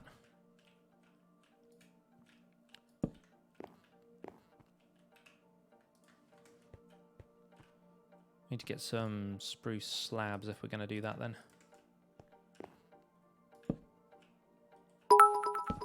Like so. Oh my goodness, Cosmic Dancer with the 10,000 bits. Cosmic Dancer, thank you so much.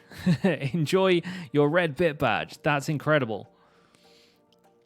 Here's to the next 50k. Indeed, indeed. Thank you so much. Wow. That is probably the biggest bit donation I've ever had.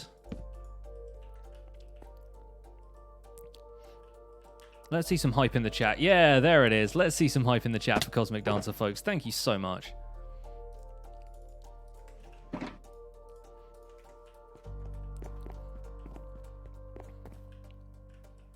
You guys.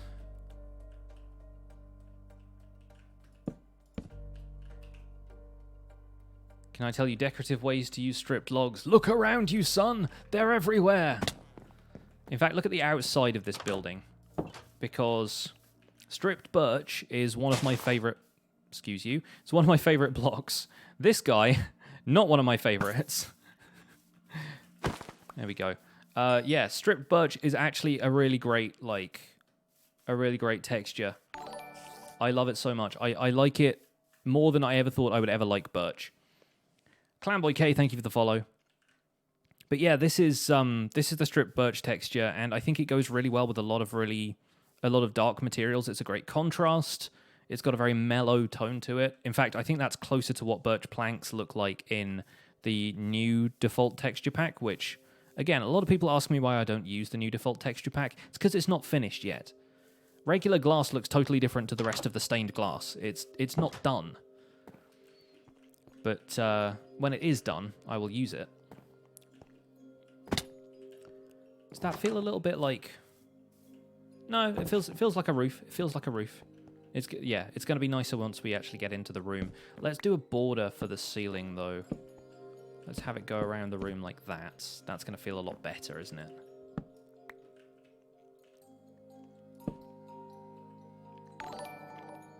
Oh, hey, Paranor, welcome along. Joker's been watching the survival guide and it rocks. Thank you so much. Very glad you're enjoying the survival guide.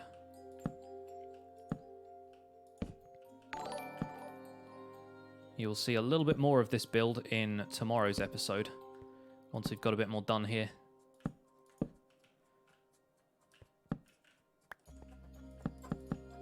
Ah. Come back. Come back, little logs. Little stairs.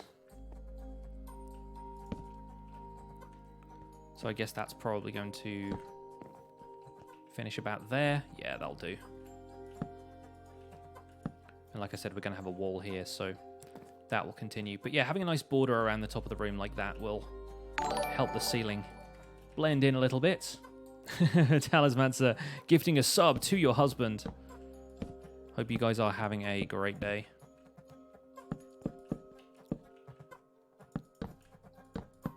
Drats, enjoy your pixel hype emotes.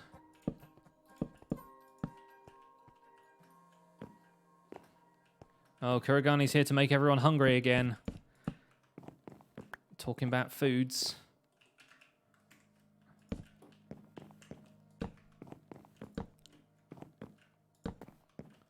Has the server gone down? Oh, has it? I don't know. I will check for you. The hosts were moving recently, so the IP address changed and has changed back now. Bear with me. I mean, it seems to be online. And I don't know if that's the new IP address or the old one and they've changed it back. That's really irritating if they have, because I literally just asked my my webmaster to change the domain redirect.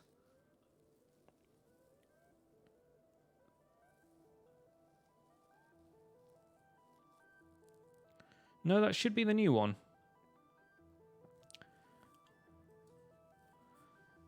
Okay, Husk, if you go into the server announcements thing on the Discord and use the direct IP address, does it still have a problem? Or are you able to connect using that? Because the redirect may just not be working for some reason. Sorry, folks. Just a bit of server admin stuff.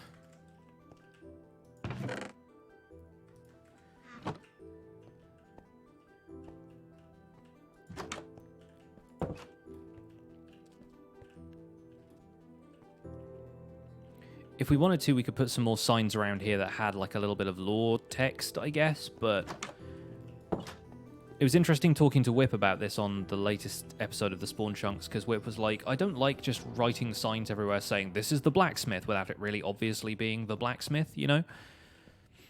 Speaking of which, actually, we might get some more anvils in here, because anvils are kind of part of their trade. So it might be kind of nice to have an anvil or two around. Why don't I use headphones or earphones? I usually do. It's just that I prefer not to wear them if I can help it. And right now I've got the game sounds and everything turned down quiet enough that hopefully it's not spilling over into the microphone too much. And yeah, wearing headphones for super long when you've got like the speakers right up to your ears can be kind of fatiguing on the ears, and so I prefer not to do it when I can help it.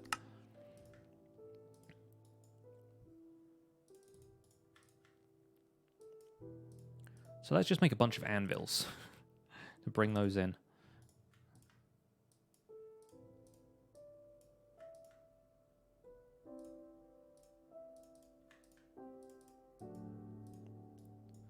There we go. How hyped am I for 1.14? About as hyped as everybody else. Although I haven't played too much of the snapshots. I've been trying to stick with this series, and if I find like if I get too excited for 1.14, I'm not going to want to play 1.13 anymore. So I'm doing my best to stay a little bit grounded in what we have going on here. Yeah, I feel like this place might have a couple of anvils around because, let's face it, yeah, it's like, it's their trade. And not only that, but from like a Minecraft world building point of view, people are going to be using anvils to like rename items and stuff if they wanted to. So I feel like an anvil might even be good like here in reception, like there in the corner. Although maybe we'll rotate that so it's that way around. Because some people like to build, say, like, let's make another iron pressure plate because I'll end up using it anyway. Some people put stuff on the countertop there and then use an item frame, which I don't think I have any more of. No, so we'll take one down off the wall here and show you. Like, some people end up doing this and say, like, this is a laptop computer kind of thing. And I think you can even put a painting attached to the back of that item frame now. You can do stuff like that.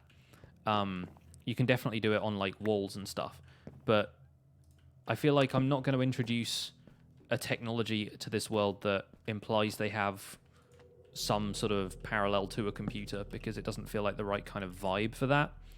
It's still meant to be kind of a barely industrial society.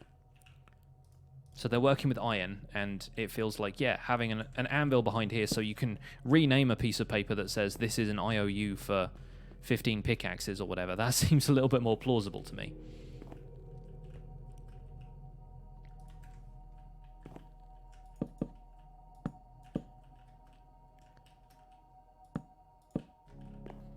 Make some sort of like archway style thing over here maybe? I don't know if that really makes sense. It looks a little bit awkward. I don't know.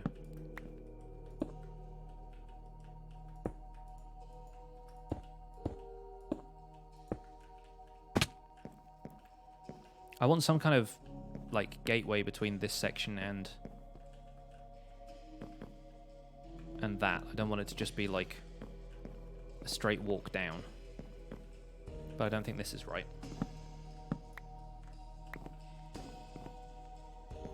The blacksmith receptionist organizes all their appointments with a chisel and a piece of slate. Yeah, pretty much. Killshot with a single bit. Thank you for catching the stream. Glad you're enjoying it.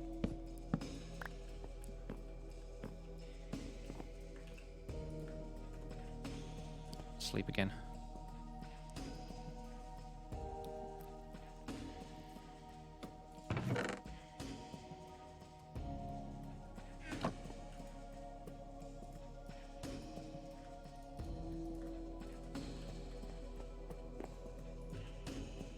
Maybe if we just do more like a stone archway kind of thing like that. Even with these gaps in the sides, that actually doesn't look terrible. It's more of like a round section here. Almost like a mushroom shape. But we could do it like that. skull shape. Or we could just leave it more open. Not sure.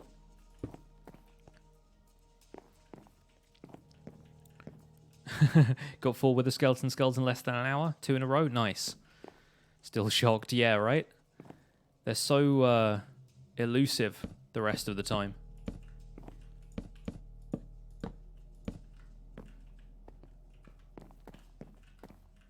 Always good when you get that unexpected windfall. Travis with the Twitch Prime sub. Thank you so much. Thank you for subscribing using your Twitch Prime.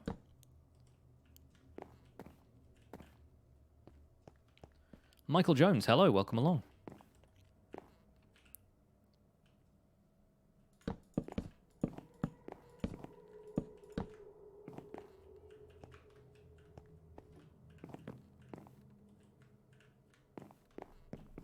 Loving the YouTube series and the podcast. Thank you.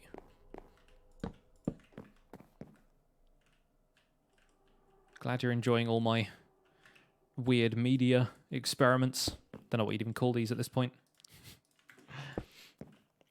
Weird media things. So yeah, this building feels like it has a lot more going on now. Feels like it's got a lot more character to it. Especially little rooms like this. Like, I love the fact that from the top of the stairs you could kind of look down to where these people would be working. Like I said, if we want to make these chairs sittable, that we can, but could even just place little arms on the chairs like so. Yeah, the standard way people do that stuff. You've seen it before. You know it, you love it.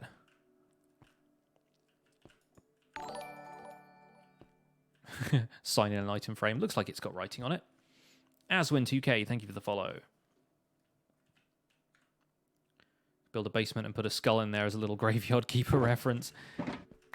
It is amazing to me, like, how little I think about Graveyard Keeper now, because we played that for so long on this stream, but I don't know, it just didn't stick with me in that way, which I feel like is kind of a shame, but...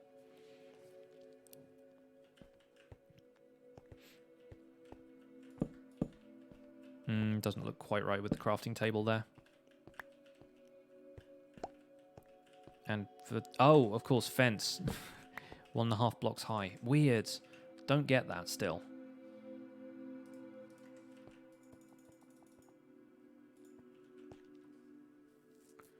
Graveyard Keeper ended up being such a letdown. Yeah, it's odd. Like, it was kind of my kind of game. Like, we stuck it through to the end, which I was quite pleased by, but yeah, there was just that it doesn't quite have the magic of a Stardew Valley, you know?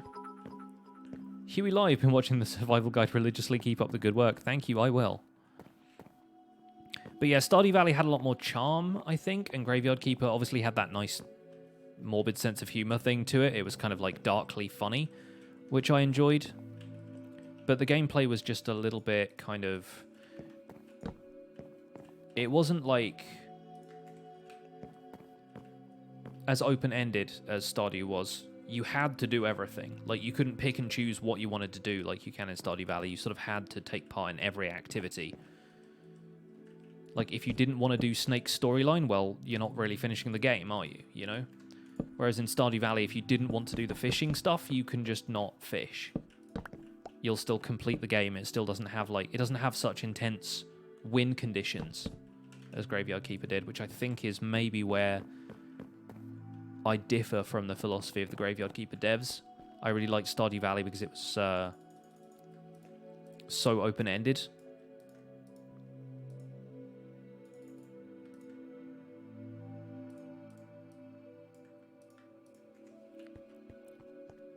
Graveyard Keeper doesn't have Shane, so it's clearly the inferior game. Hey, that could have been the main dude's name. You just know him as the Keeper. He looks like a Shane. He might be a Shane.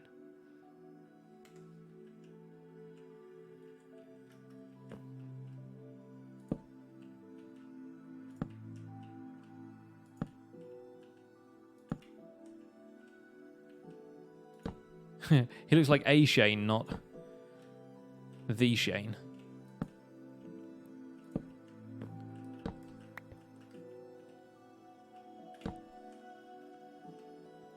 You thunderbolt a horse using a trident. You can, it doesn't do anything. People think that skeleton horse traps appear when lightning strikes a horse. That's not what happens. They just appear randomly. They spawn as like a hostile mob. I struck a horse with lightning in that video when I was playing around with the trident, and it didn't do anything except hurt the horse.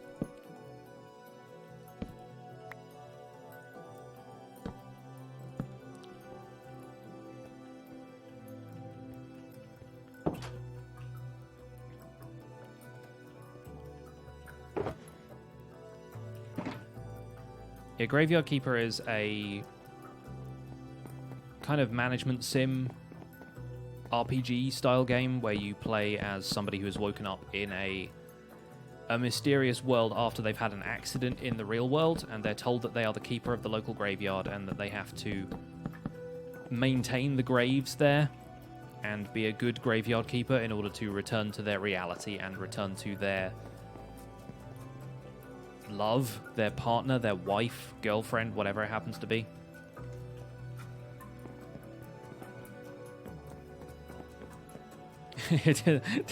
Striking a horse with lightning doesn't do anything except put me on some kind of RSPCA watch list. I imagine that's true. How are we doing for light down here? It feels a little bit dim, but I think there's just enough light around the outside that it's okay. Yeah, we're getting 9 at the lowest. That's not terrible. Maybe up on here we might get a little bit more if there weren't torches everywhere. 8, 9, 8, 9. We probably need to put a torch like there or something, don't we? Yeah, I'd expect so. If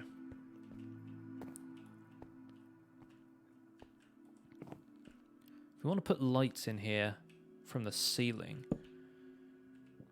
probably have to do something like that with a chandelier, but it's going to come down very low. So I kind of want to keep the lighting all around the sides. That sort of makes sense.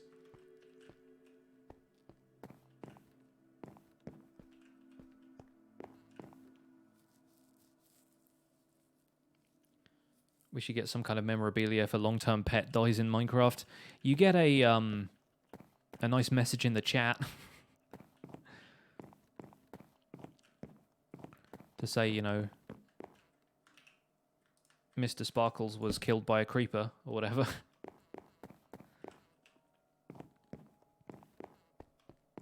Hello again, Curious Cat. Welcome back. I'm just wandering around aimlessly now. I need to do something else.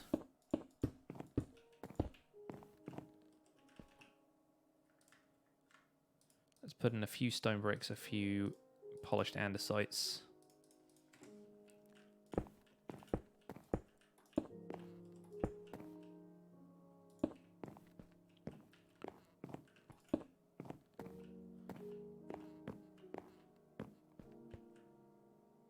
Battery's dying on your phone, but you're still watching on your TV. I've never actually watched a stream on my TV. I could probably do it with the PS4, but I was going to say PS2 then. I was like, wait, what? What number do I have again? PS4. But, yeah, I've never actually put it on. Because I like being able to interact in the chat, so I feel like not having, like, any kind of controller for the PlayStation that allows me to type quickly, it just wouldn't be my my jam, you know? Maybe we can put something like this along here just to divide that up, and then have a wall in some kind of like colored material. I kind of want something there that's not just wood or stone now. When I'm going to do a video on the Nether hub I made, I mean, I haven't really done anything on the Nether hub since I made the expanding the Nether hub video. I was kind of waiting to get more materials before we did anything about that, and now I have the materials. I've been using them for other things. So we'll probably go back to the Nether hub project at some point. I'm also still making a ton of Nether hub connections and figuring out where I want the permanent links to be in the world and where I want the portals to just like go unused and not link things up. So I'm not certain what I want to do then. I might actually end up doing something completely different with the nether hub in the end. I don't know yet. We put that there. But then that's got all of this junk. This stuff here. So how do we reconcile this as a problem? Do we keep doing that pattern from the inside, from the outside on here?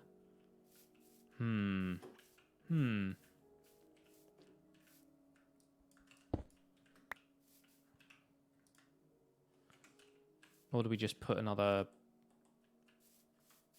log there or something? Maybe we can do that. Banners could be an option. I do want to work out a banner for this place in general. Like for Founders Forge as a town, it kind of needs some sort of coherent theme, doesn't it? Let's put some oak wood down there. Not there. What are you doing? Oh, it's so good having these doors. Like the motion around here feels quite good. Maybe we could even bring the archway in a little bit.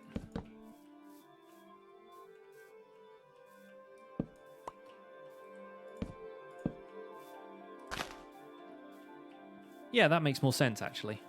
Just kind of make this a bit more extruded into the center here, which means we'll need to get some more dark oak wood. Hey there, I'm Dev. Thank you for the follow. Do we need more dark oak? I don't think I have any dark oak left anywhere here. I've stripped dark oak, but that's not the same. Cool, time to make some of that then. Let's put all of these wooden things away here. Let's put all these stone things away here. More anvils. That one can go in the corner. Not using that corner for anything. What's one thing about Minecraft that annoys me or I dislike? You know, I don't know. Like, if you put me on the spot like that, I can't really think of anything.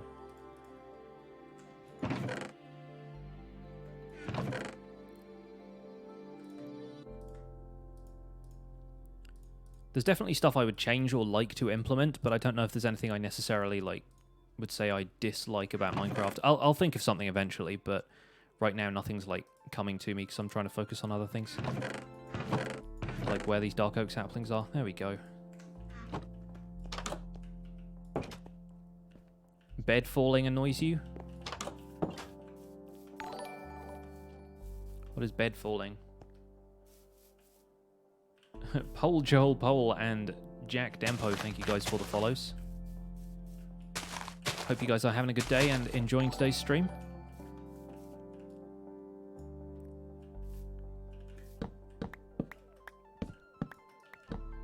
You always get hung up seed shopping when you try and get to Minecraft. You waste hours looking for a place to build and then just stagnating. Hey, the seed for this world is available on my YouTube channel if you go to the description of any of my survival guide videos. So if you want to build in the same world, then go right ahead. To be honest, this world seed is not the best when it comes to, like, access to resources. The mesas and the jungles, the rare biomes are actually quite far away. But then when you get elytra and you put a decent nether hub together, I find that stuff tends to not be as much of an obstacle. So I don't really think about that stuff too much. I'll let you in on a little trade secret, though. I actually did a couple of almost like test runs for the Minecraft Survival Guide. Like, I started the series 3 or 4 times over. And it wasn't that I wasn't happy with the seeds. I was just not happy with, like, the way I presented the beginning of the game.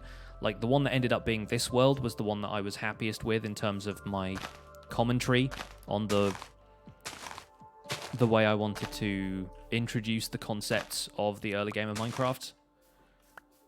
And so those other worlds all kind of fell by the wayside because this one was like the best take. But because I started it from scratch on the menu screen and said, right, we're going to start a new single player world, random seed, here we go. Then I couldn't, like, start a fresh take on any of those worlds, and then I wouldn't be getting the advancements and everything, and so it'd be obvious that I'd opened the world beforehand. So if I'd just been slightly better at explaining what I wanted to explain in those early test runs for this world, it could have been very different. Could have been a very different series. One of them actually started on an island that had no trees, so the first thing I had to do was swim to a nearby island because there was actually a tree there. It almost started like a survival island let's play, which was kind of hilarious. But I'm really happy with this seed, though. It's got so much stuff that I want. I really wish there was a like a double skeleton or zombie spawner around somewhere, but hey, you can't have everything.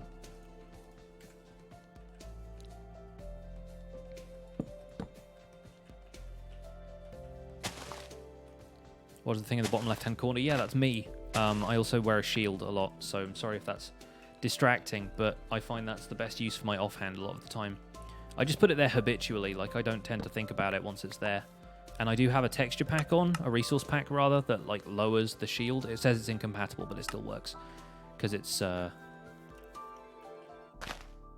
it was originally made for Minecraft 1.12, and there is probably an updated version that doesn't say it's incompatible, but I just don't have that one downloaded because this one still works.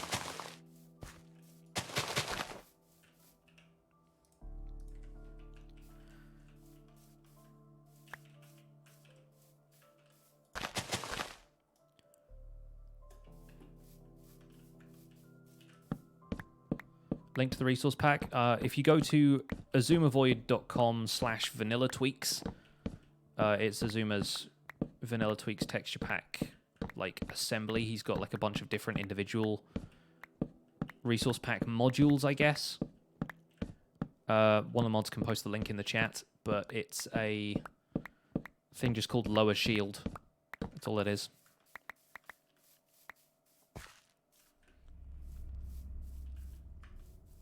Yeah, it's an Azuma thing. It was probably created by somebody else. The other thing I have is Accurate Terracotta by Denator Games, which I don't know if he's actually publicly released anywhere. I hope he has, because it's very useful. And what that does is, you know the way glazed terracotta doesn't look like it's the right way round in your hand compared to when you place it? It just fixes that. But I don't work with glazed terracotta often, so it's quite rare that you see that actually happening. One of the other episodes I was thinking about doing this week, you know how last week on the survival guide I did What is Optifine? I was thinking about doing a series of what is things about the stuff that's not necessarily a feature of the gameplay so much as it is like a way you can customize the world. So Optifine being one of them. I was thinking about doing what is a resource pack this week. So that might pop up later in the week. And kind of do a couple of examples like the new textures, which is I still only have v3.1. I think it's on 3.3 now, but I was thinking about doing some other packs like Smooth Operator or Faithful or something like completely out there like Conquest or Wolfhound, one of the packs that's like hand painted textures, and rather than being kind of pixel arty is trying to emulate a more realistic style. And maybe just for kicks, one of those like ludicrous HD photorealistic texture packs with the cow, like then an actual image of a cow stretched over the Minecraft cow model. I feel like just putting that in for a laugh. Likewise, I feel like maybe including, like, do you guys know of any resource packs that really change the sounds other than Element Animation Villager sounds? Because I want to use that as a bit of a joke. But I haven't really come across anyone that specifically, like, messes with the sound design of Minecraft. And it would be good to have that as an example.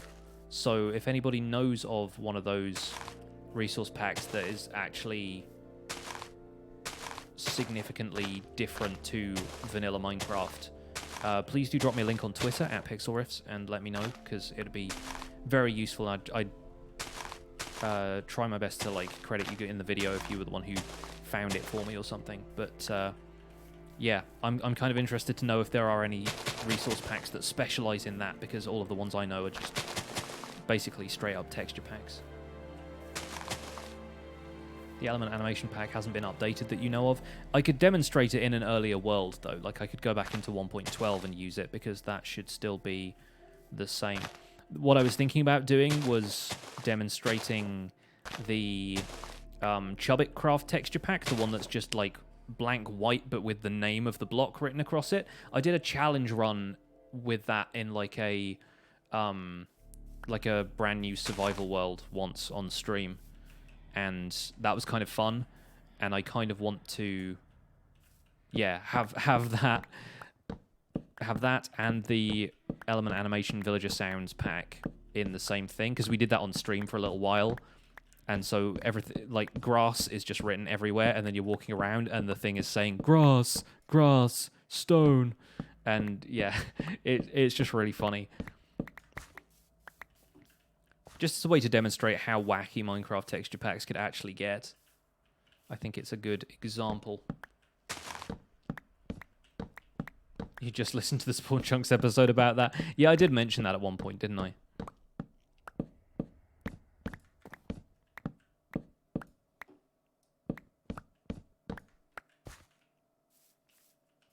When do I read comments on my videos except just after releasing them?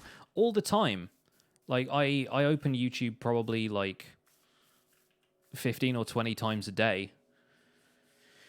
I still, like, it's really dumb, but I still have the notification emails turned on for when I get a comment on my videos, because I like to see them being active in a way. It's really great for reminding me when I need to tweet about a video now, because YouTube has done the wonderful thing of disabling, like, completely removing the feature that tweeted out your videos for you, which I always used to do with a custom message setup. So it kind of irks me that the reason they've removed that feature is because people weren't using custom messages enough. Like, that was the whole point of the feature for me. Flo, thank you for the follow. G Billy, thank you as well. So yeah, when I get an email saying, "Oh, you have comments on this video," that's when I go, "Oh, well, I haven't tweeted about that video yet, so let me do that." And it reminds me to keep up with that stuff a little bit. But then that means I get like 700 emails every week, so it's a bit of a questionable decision, but I feel like I'm justified in it in certain ways. It's always nice to know, like, when I get a ton of emails, like a video is just going nuts, and I'm always happy when videos do that. It becomes more of like a fun experience for me than an inconvenience, at least right now. So if you comment on a video, I've seen it. I just don't always reply to them, because sometimes the comments are, quite frankly, a little bit inane. I get a lot of comments that are just like, "Hi," and then people expect me to respond to that, and I'm like, just give me something to talk about. Like, ask a question, or like start a conversation, and I'll talk to you about it. But I don't, I'm not going to be like, "Hi back." I feel like that kind of stuff is just a little bit kind of unnecessary. I don't know. It's fun, except when Zloy comment spams me from the recap. Yeah, I mean, even that. The cool thing about the emails you get from YouTube is that they condense a lot of the time, and for whatever reason, YouTube only emails you about some comments. So it's not like I got 12,000 emails for that video, Like, it condenses them into threads sometimes, or it just doesn't email you about every single comment.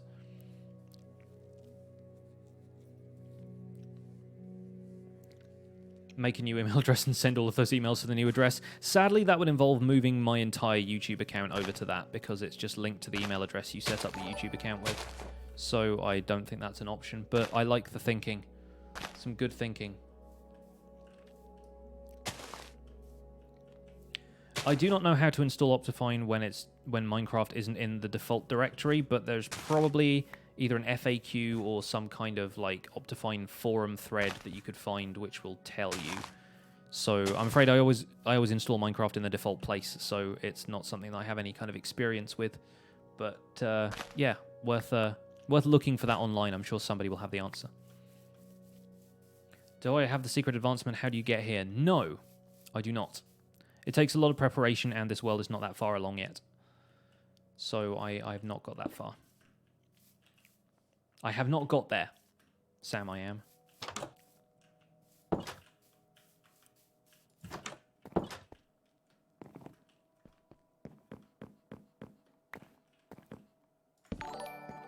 Yeah, I think we're probably going to have to bring those logs up there. It's going to look better from the outside. But I think that red terracotta is nice. I feel like a lot of people tend to use the concrete now for colors like this, but I feel like the concrete is going to be way too bright. If we use red concrete, it would stand out way too much. I feel like having that slightly washier, muted color seems a little bit more in keeping with the palette we've got here. Maddox and Roy Trusted, thank you guys for the follows. Welcome along. Hope you're enjoying today's stream. Yeah, I can organize my inbox better. It's not a problem though. That's the thing. Like people treat it like it's a problem. It's not a problem. It's something that I've engineered for myself. It's something that I'm actually kind of okay with. Good night, Curious Cat. Thank you for being here. And Mr. Badger said, goodbye to you as well. Hope you enjoy the rest of your day. Oh, there's a single block of water there. It's probably left over from where I had a lake here previously.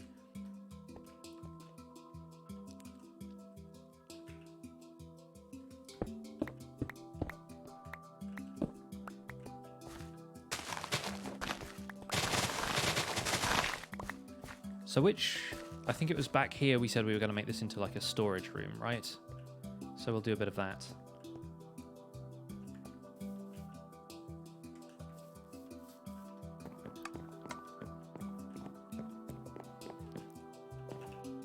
And I need to get the spruce wood back.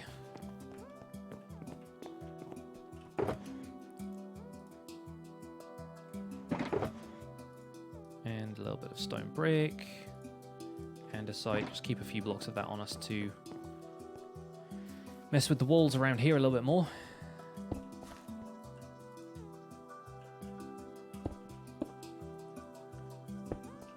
That'll do.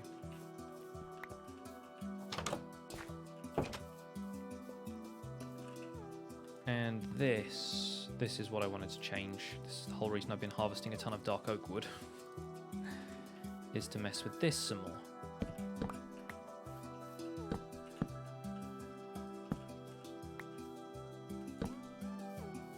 There we go.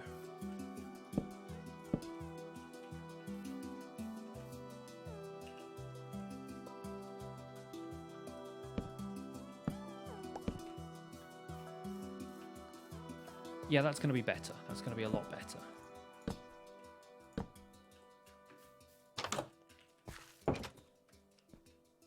Yesterday you spent 8 hours making a maze and you're only half done. It's going to be a 16-hour maze. That's a lot of maze.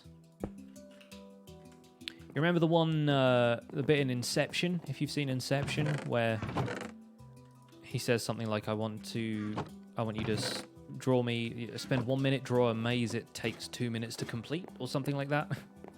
Try and work with that. If you're spending 16 hours building a maze, it should take 32 hours to complete.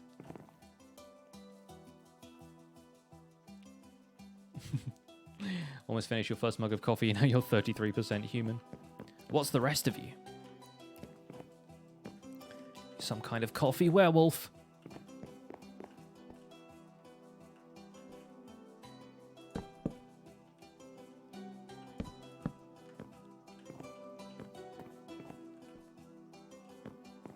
Spite?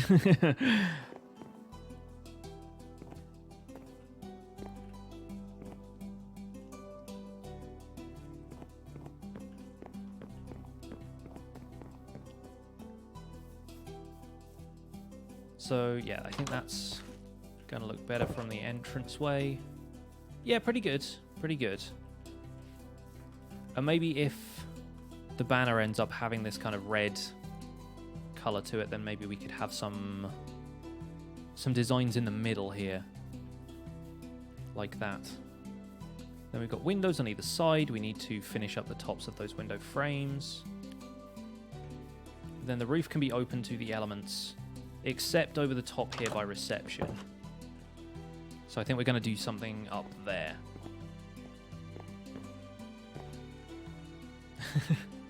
5% hot gas, 79% nitrogen.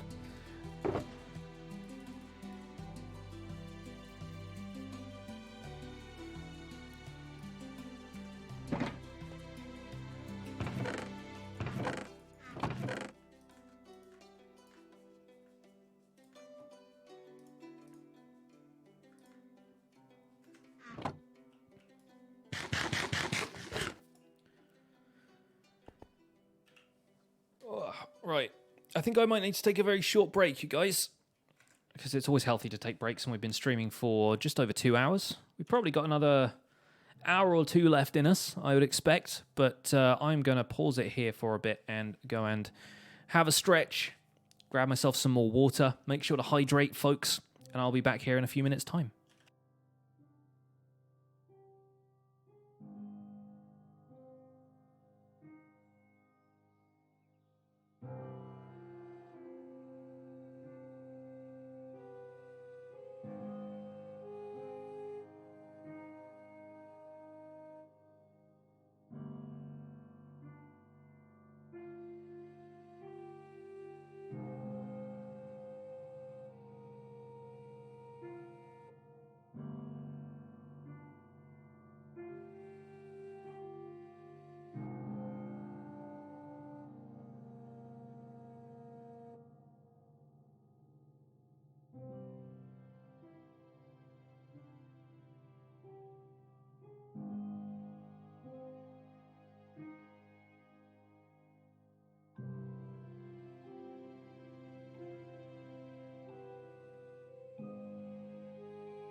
Hey folks, we're back.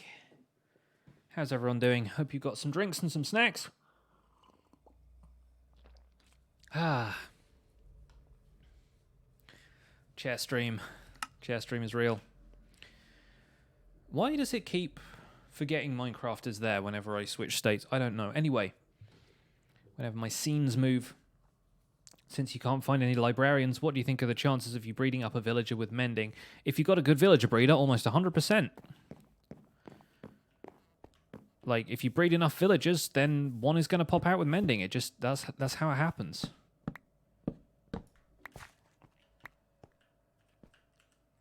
Making your tea, Russian wild berry with date honey. Oh, interesting. Date honey is not a concept I'm familiar with. The glass matches my shirt. It kind of does a little bit. It's got blue and yellow stripes as well as the red, but it's close. I have a see-through mug and a glass that matches my shirt. Good times.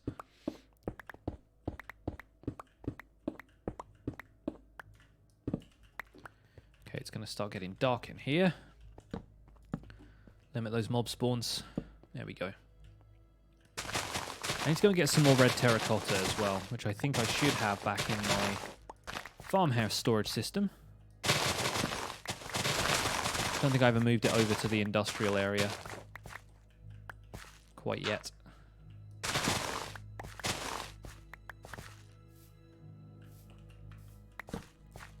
The nether music has started. That's how you can tell this is volume beta. And right here it's going to be light enough while it's day, but it might get a little bit dark in a bit.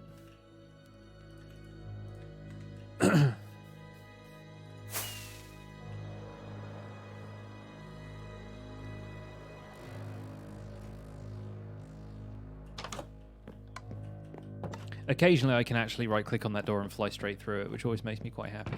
There we go. I've got a lot of red terracotta. Oh boy. Yeah, I think I just brought a ton of this back from the mesa when I was harvesting it.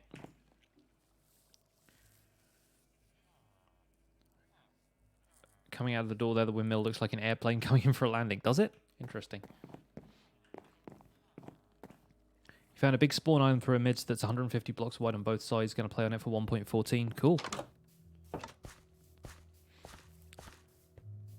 1.14 is going to be a fun time for anyone who's near a village. I'm actually interested to see how it affects the existing village and the existing villagers. Because last time they made an update to villages, they changed the trades, but any villagers who you'd already spawned, their trades remained the same. I don't know if that's going to be the case here. If the mechanics around trading are going to be different, but the trades are going to be the same. Like, from what I understand, from what I've read in the Bedrock changelog, villagers now, like, they don't necessarily have a trading GUI. They kind of just hold up items when you come into a village. They hold up the stuff they want to trade, but I don't know if that means that they want to trade it directly like that, or if they just hold up some stuff they've got and then you go into the trading GUI like you currently do.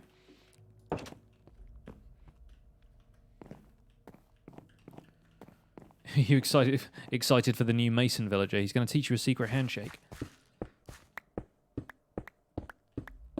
And yeah, I do like the Wandering Trader. That's a good idea, as evidenced by the fact that a lot of other people have already had it.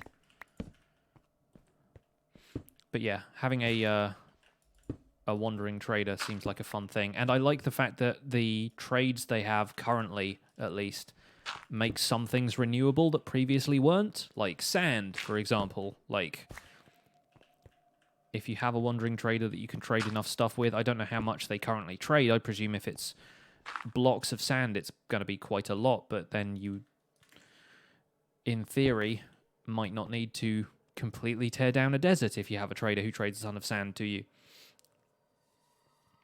That's the only problem with playing in a large biome world with the villagers being a long way off. Yeah, that makes sense. It's few and far between. Although with the new villages, obviously it's not going to help you with an existing world, but the new villages might... they spawn in more biomes, like snowy biomes have villages now. Is that it, actually? Is that the only new village? Because I know we get new villagers for the different biomes, but they don't have actually a swamp or a jungle village that's kind of in the natural generation. When I did this on the other side... Okay, so it is 2 blocks down and then the floor starts.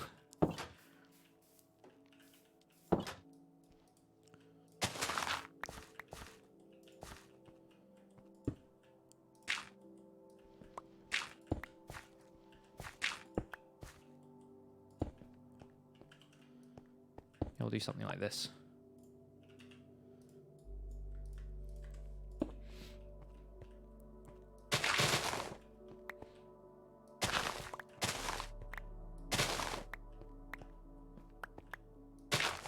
Iron farms will become more popular in 1.14 because of lanterns. I think they'll just become...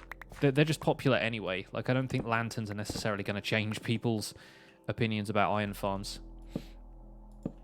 I think people need iron farms for iron blocks and stuff.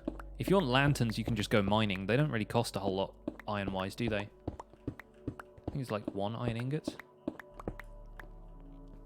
I could be wrong about that, though. I can't remember the recipe right now. But it seemed to me that they weren't that expensive.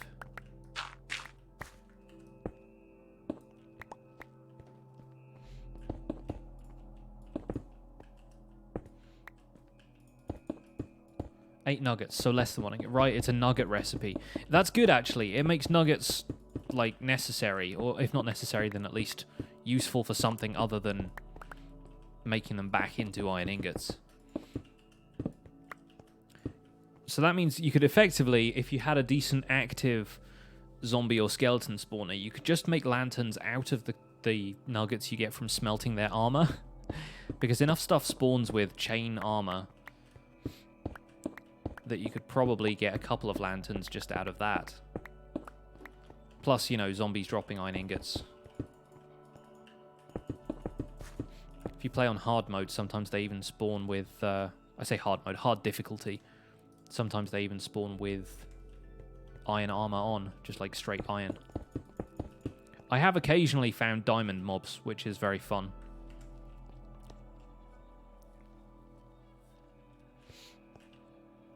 Back in the old Pix Plays Minecraft world, I had a bunch of nights spent in one area, and as a result, there was a skeleton that spawned with a diamond... I think diamond boots and diamond trousers, or something like that. And I got both of them to drop the looting sword.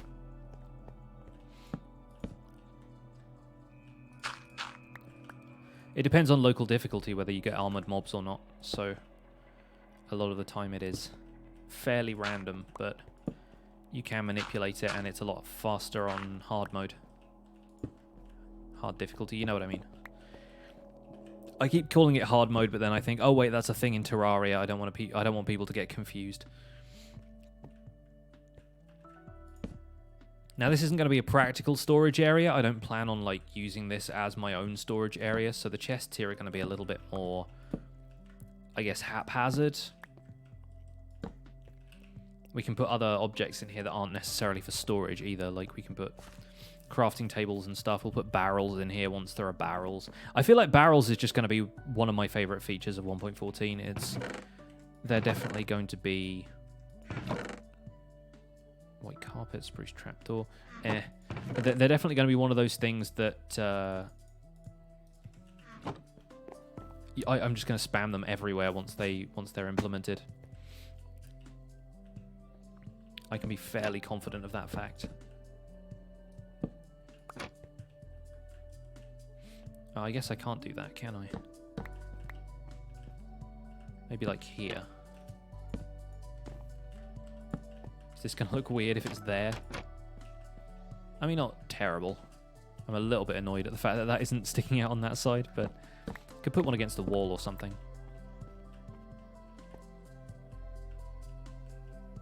Like here.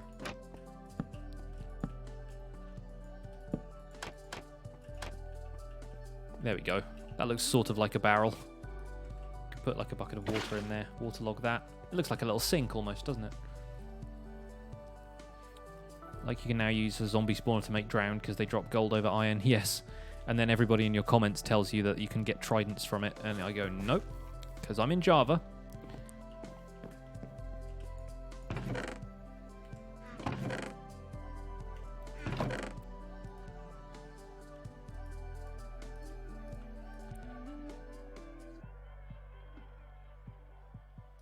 I need to maybe fill one of these shulker boxes with the grass blocks because it's getting a little bit overwhelming in here now. I've started to clear out the floor.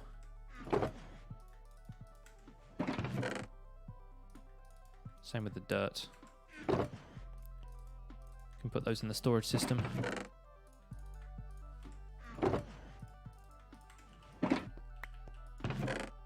Every time that creeper looks at me. I swear the eyes just follow you around the room.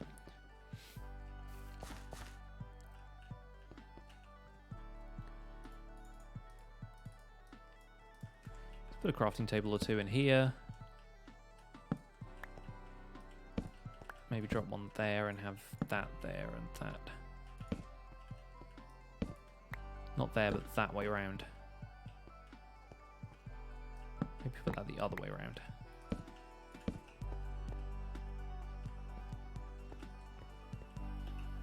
And have shelves and stuff in here. I think that's the other thing. Shelves would be kind of nice.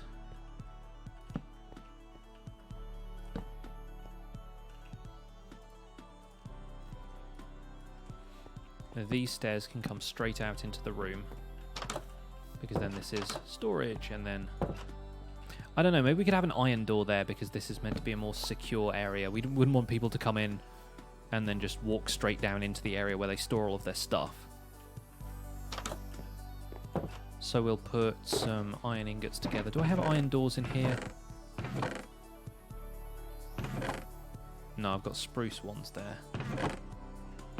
I have 6 iron ingots in there. I have 26 there. I've got 6 iron ore there, rather. There we go. We get 3 doors for our trouble. I'm sure I've got like 10 somewhere. Probably brought a bunch back from the stronghold. But yeah, having that there, and then probably just having a button here for our own purposes. But for the immersion, for the sake of that, I think maybe it would be... Let's put them on each of those. I think maybe it'd be better to have an iron door there so it feels more secure, you know?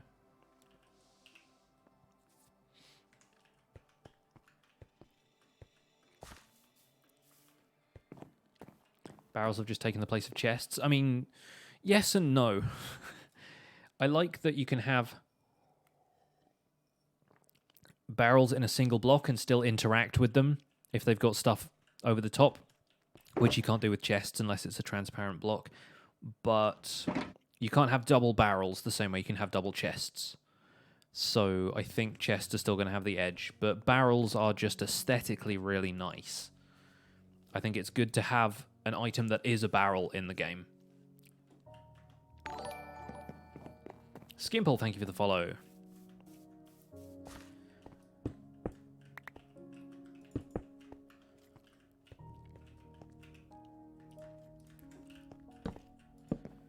Yeah, I think having a barrel item in the game is valuable to us as players.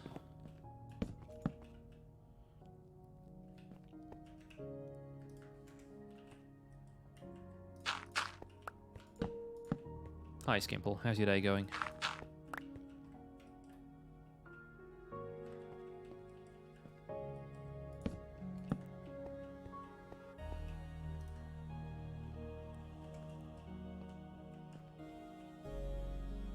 Barrels would be nice for making some sort of wine cellar. Yeah, and even just having them as little decorations in storage areas, regardless of what the area is, just having them up on shelves and things. It just makes a lot of sense. Oliver, thank you for the follow.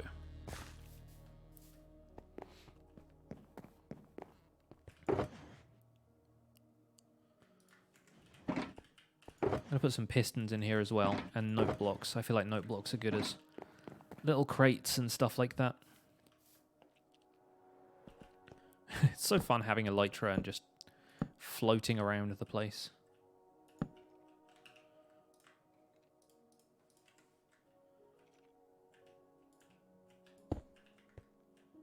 I always thought pistons had a good sort of crate-ish look to them.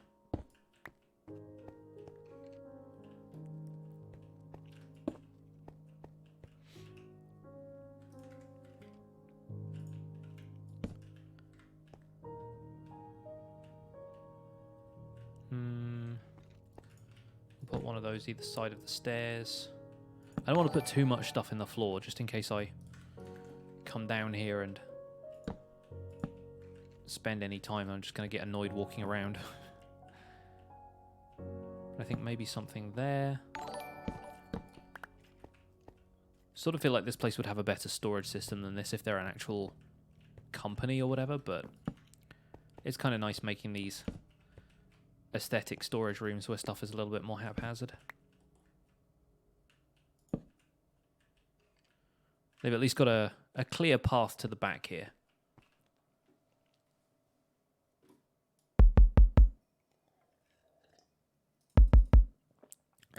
That's pretty intense.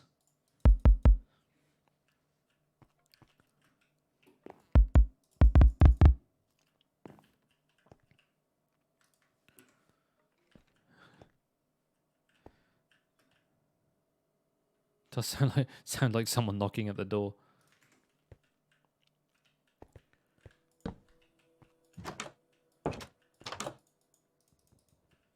Oh, that one's got a trapdoor on the block above. No wonder it doesn't sound. But yeah, having that door there kind of, again, implies that there's something in here, which there isn't.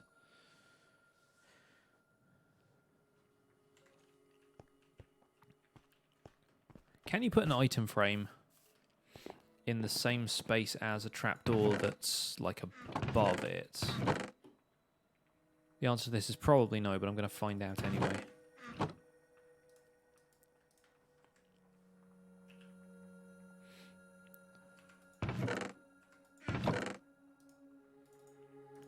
Don't have any leather here. Why am I only picking up one thing at a time? I said two. Silly game. Go and grab some more water. Always carry a bucket of water on you. You'll never know when you might need it. Can be very, very helpful. Where am I now? I am at the town of Founder's Forge. I'm going to come over here to my farmhouse to pick up some leather. Zach Black, thank you for the follow.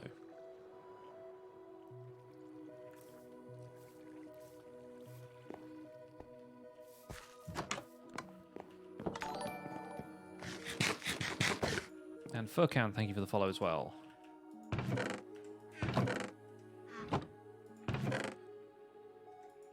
I'm sure I had... Yeah, there we go. I knew I had leather in here somewhere.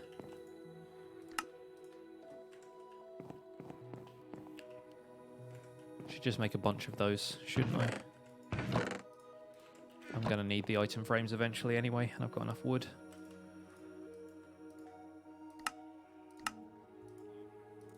Alright, fine. I'll click my way through the entire crafting thing because I've got no inventory space left. 17 will do. Put these seeds away.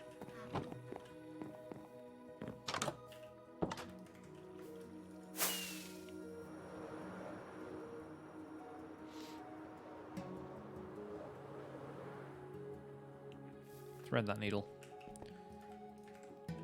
So can I put this there? Because it's not interacting with that trapdoor. If I close the trapdoor, it becomes a problem. Good. So, for example, we could put a smaller note block on top of that little note block. On top of that big note block. So then potentially, yeah, we could put other little trinkets, bits and pieces around there. You could put a tiny chest on top of it and it'd look like a jewel box of some kind. Or an ender chest. That might look even better. Don't have a spare one, though. Something I need to remedy. Yeah, how much obsidian do I have? I want to do that. Why can't you repair a Lytro with leather in PS4? Do you have Phantoms yet? Because you can't repair a Lytro with leather on, like, regular version as well, because you need Phantom membrane now. Got to stay up late, attack those night guys, those night boys. As Loy called them, the night flaps.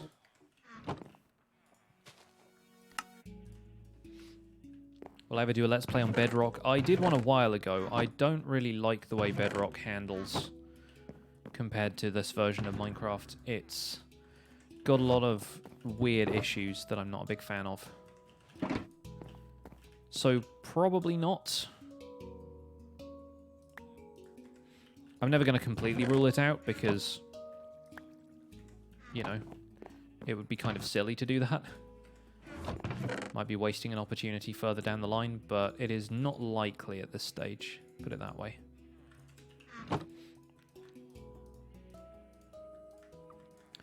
There we go. Let us make all the ender chests.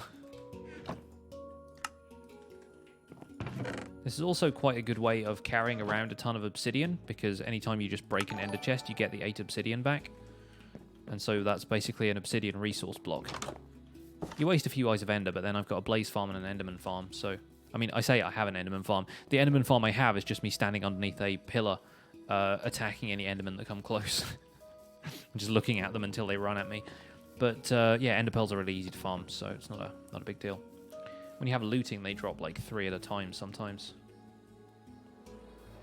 The ways of getting melons. If you find melon seeds in a abandoned minecart, in an abandoned mineshaft, then that's a good place to get them. Otherwise, you go to jungles and you find melons.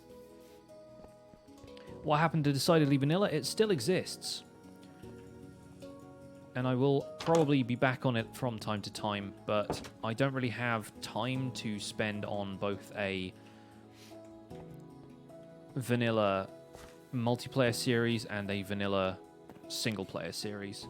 And right now the single-player series is just doing a lot better. It has the momentum right now that I want to have it continue. So I'll probably be back with the Decidedly Vanilla crew at some point in future, but I don't know when right now. It may be that it happens around the time 1.14 gets released if we either reset the Decidedly Vanilla server or we end up continuing in that world, but there are just some things that I want to explore in multiplayer.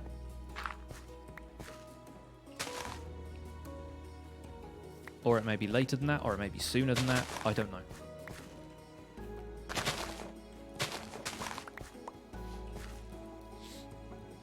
Paranoia's just woken up to the 50k hype.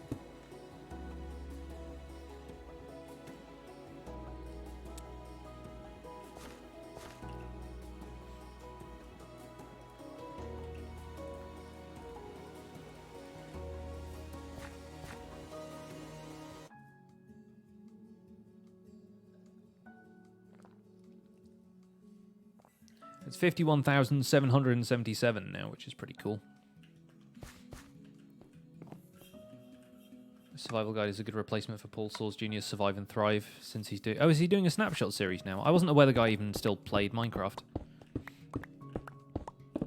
But it's cool that he's doing a snapshot series.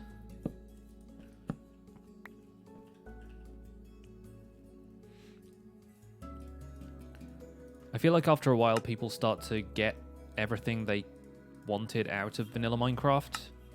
And so it's very easy to just kind of like... lose interest, I guess.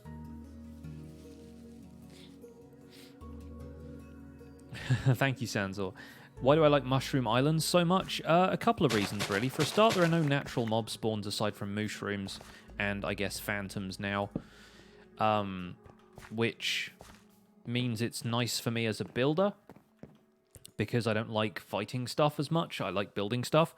I'm cool with combat. I'm okay at combat. I know a lot of people don't like fighting stuff because they're not good at it, or they don't think they're good at it. For me, that's not the problem. The problem is just wanting to be uninterrupted while I do things. And that was my problem with Terraria, by the way, is that Terraria just constantly throws stuff at you when you want to be building.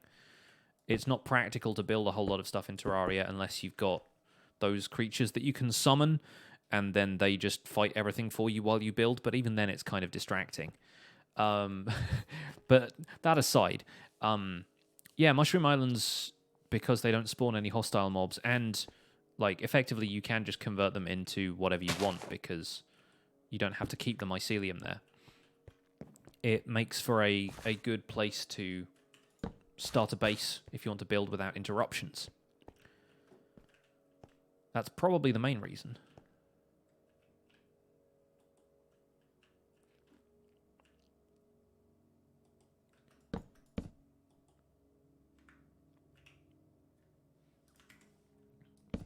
The other reason being that it's got such a bright green grass color.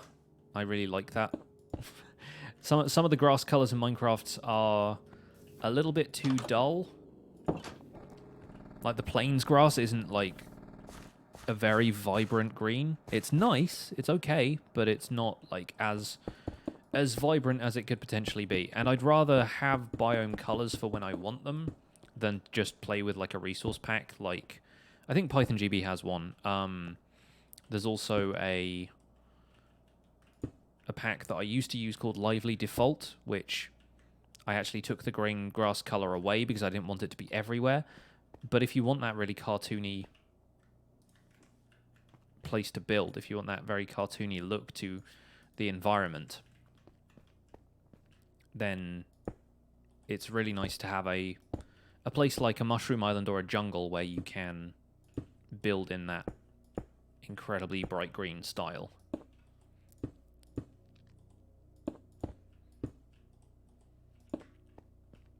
Like, it was the perfect place for Iskall and Ren to do their plastic world thing on the last season of Hermitcraft. Except neither of them actually kept the green grass colour because they wanted to use concrete the entire time.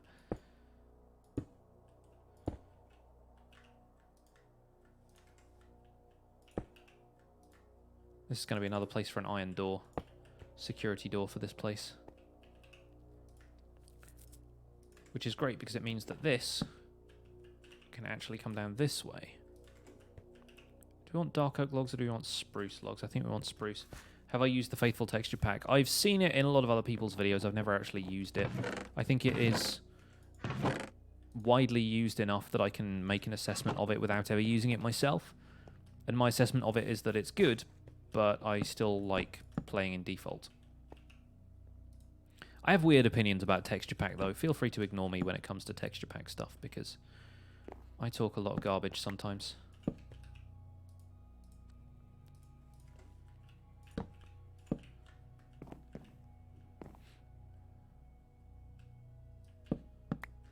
Do we want this to come down that way?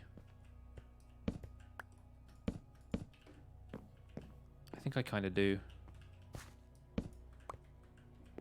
Have it come down one step and then another. Yeah, that works. Any building tips? You have wood, skeleton, zombie, iron, blaze farms, but you have yet to build a single house. Well, start with walls, add a roof. Congrats, you've got a house. I mean, if you want tips for building in a specific style, then sure. But if you're not sure why you haven't built a house yet, it's because you're a technical player and you don't feel the need to build houses. That's fine. Like, that is a perfectly valid way to play Minecraft. If you want to get better at building, then figure out what style you want to build in to start off with.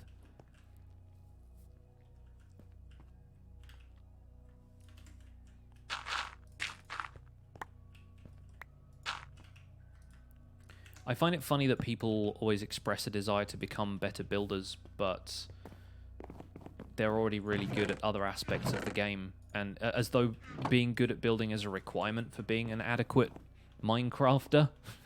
It's not, and I don't imagine that's necessarily your mindset, but it's funny to me that everyone feels like they have to be good at every aspect of the game instead of fitting into the niche and playing Minecraft the way they want to play it.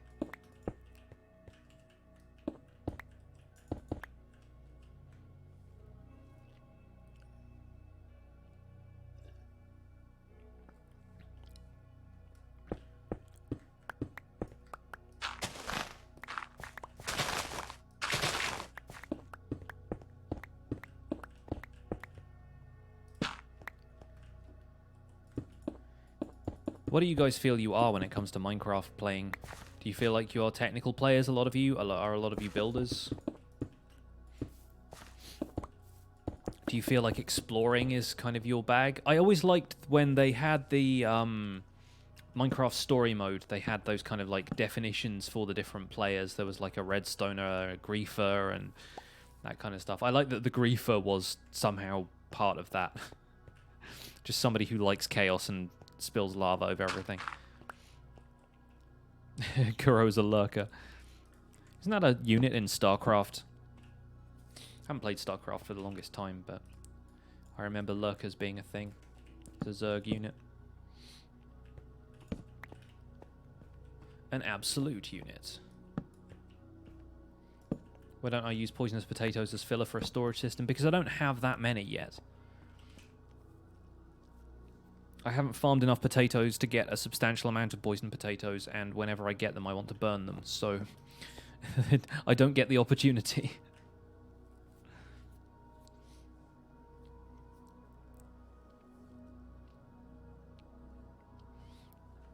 FLC, thank you. Glad you like the series. Yeah, Talismancer, I know you're a proud member of Team Modded. Got hashtags and everything. Alright. That's a wall. Now, I think the door here needs a button of some kind, doesn't it? One thing I want to do more of in this series is stuff like doors. Stuff like, I mean, piston doors specifically. Inventive doors. Doors that capture the imagination. But I don't really have any builds that require them yet, and I feel like building something just to put a piston door on it seems a little bit weird. You know? I want to demonstrate to people that it is possible in the Minecraft Survival Guide and maybe give them a good piston door design to use, but I don't know where I should put it. What do you guys think? Because I feel like having that piston door just like in a section of the wall here and it like leads down to some sort of secret society is an option, but I feel like I can't really do that until I built more of the town. Should they have a vault somewhere for their earnings from the mine? That's not a bad suggestion, Shane, actually, yeah. I feel like even having one of those kind of hidden staircase style things in one of these rooms wouldn't be a bad idea. As though this storage room is just a front, and then if you press a button down here, this section opens out or something. But then hiding stuff like that is difficult, and then as a first project for the Survival Guide series, that's the thing. Like what I'm looking for is a way to introduce the concept of piston doors and a very basic example of that for the Survival Guide before we get into more difficult stuff. And it seems like a ton of people are like going to get out of their depth very quickly because, you know, suddenly this has become an advanced redstone tutorial. Not that anything I'm going to build is going to be particularly advanced because I'm not that great at redstone myself, but if I'm following a tutorial by somebody else, obviously with credit, or if I figure out a decent door design by myself, I kind of wonder what the dynamic is. What, like, I'm basically thinking it starts off with just sliding single block piston door, the kind of thing that I could easily whip together now because I know how to do it, and then get into like 2x2 doors, 3x3 doors, jeb doors and stuff like that if we can. Like, yeah, I can figure out some stuff like that. I just, yeah, I don't know if there's any places that it naturally occurs to me to build that stuff.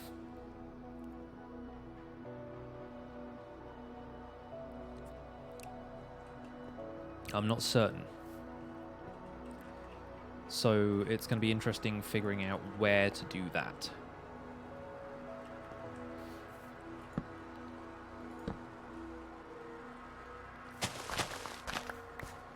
I think here the building is not going to be symmetrical on the inside. It is on the outside, but then we have the option to do something completely different on the inside. So this archway is going to lead down there, but the next set of stairs is going to be here, and it's probably going to be one block over, because that doesn't feel super... Excuse me, supernatural where it is right now. Supernatural.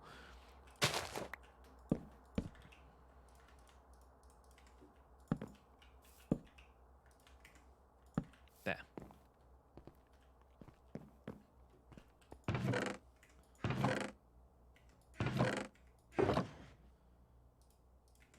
Piston door with iron pressure plates. Yeah, that kind of thing. I'm not certain where I should build it. I don't have a structure that currently requires a piston door. Or if I do, it's already completely built. And it having a piston door is unnecessary, you know? If I end up building a bank is not a bad idea. This does feel like, because they've got, like, a guild like this, then maybe there should be some sort of financial system in place, especially if I have villagers populating this place, because their whole thing is trading and so forth. It'd be nice to build a vault of some kind. That could work. So Crafter's Town focuses on bringing rare minerals out of the earth. It would make sense they'd want their bank to be secure. Yeah, that's true, that's true. I can see the logic in that one. I feel like the standard for vault doors in this game is very high, though. Considering that mainly what I watch in terms of other Minecraft people is Hermitcraft, I feel like the vault door that Doc M put together, which I know is not his original design, he got help with it, but it's, yeah, it's absurd, the level of stuff you can do, and I'm slightly worried that I'll end up trying to do something like that and fail miserably. So how this is going to work is we're going to have a fairly open section here. You're going to be able to look upwards and not see the sky because that's going to be connected to that. But then the courtyard out here is going to have a lot of open space. You're going to walk up these stairs, come around here, and then around the edge of the room on this side, like around the top here, there's going to be a balcony, and that's going to lead to this second set of offices. So you won't necessarily be able to come down here and go straight up there. You'll have to walk around the majority of the building. So it has a bit of like a flow to it. You have to sort of double back on yourself to get around to the other side. Alternatively, we can put like a ladder or something in here. But since this isn't going to be a practical building, I'm trying to think of the ways that it can be more sort of diverse, I guess.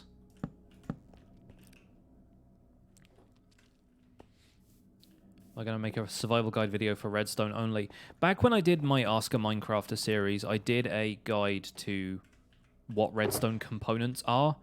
In survival guide, I've kind of been introducing them gradually because there isn't really a situation you can be put in survival where you're just working with individual redstone components. There's always got to be some kind of purpose or plan or like use for them for practical survival purposes. It's about how I use redstone in a survival world, not necessarily like this is what redstone does. I feel like a lot of other people would explain that better than I can. So I like the concept of it, but I feel like survival guide isn't necessarily the place I would do that. And considering I've already done it once in a different place, it's just an older series that people didn't pay as much attention to as they have with survival guide. I feel like it's not necessarily the best thing to do on this series. In the corner underneath the stairs, you could make a waiting room type area. Corner underneath the stairs, you mean like down here?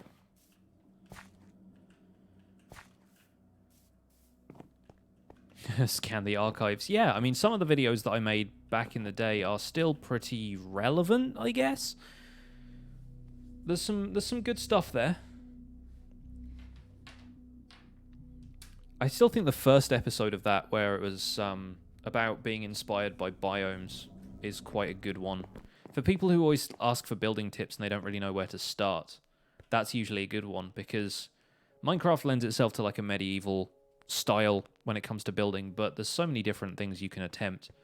I built a Western-style town in that. I built a military base with like a giant explosion going off in the background. It was pretty neat looking.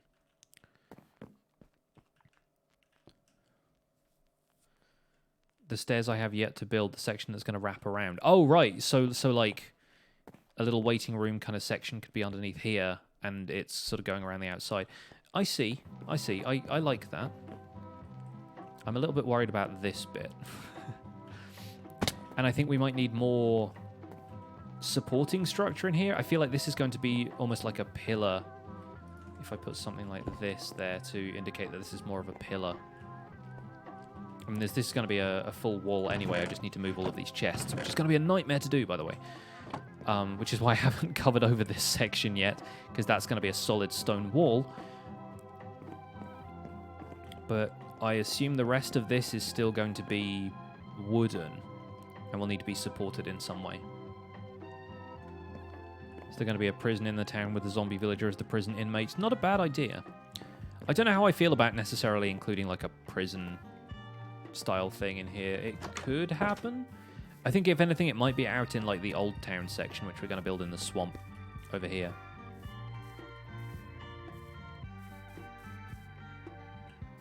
But yeah, one of the other things I want to do is wireframe some of the houses out that are going to go around here. So we're going to do some some different little kind of areas of these house designs. And set out little layouts for where the stuff is going to go, just to give the houses a little bit of a different feel.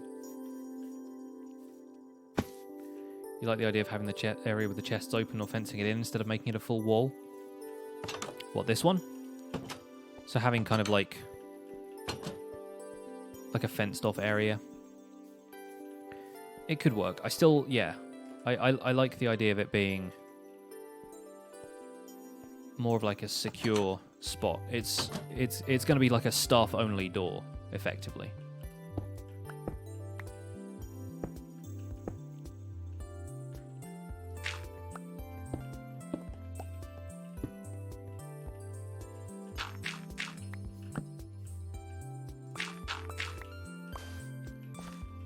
It's the problem with building with concrete powder. Throw the granite out.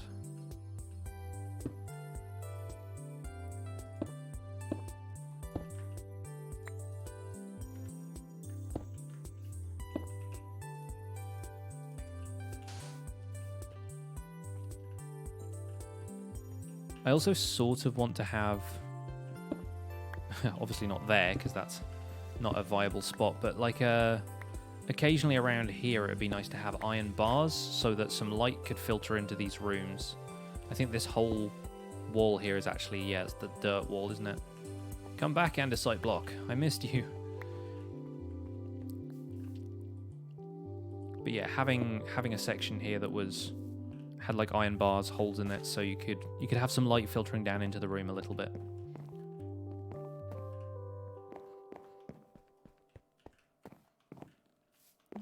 Oh, leaving this area with the chests open or fencing it in. I mean, maybe, but I'm thinking a little bit more about what structurally makes sense for the room.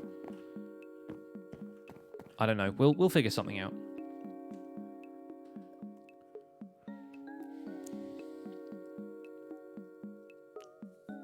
Which design is going to be best for console version Guardian Farm? Interesting. Do you have Soul Sand bubble columns on console version? Because I feel like that is an unbeatable farm design. If your Guardians will spawn in the bubbles, then that's such a good design. It's so easy to build and fast. It's probably what I'm going to do in the one in this world. I just need to dedicate some time to it, possibly even on another stream.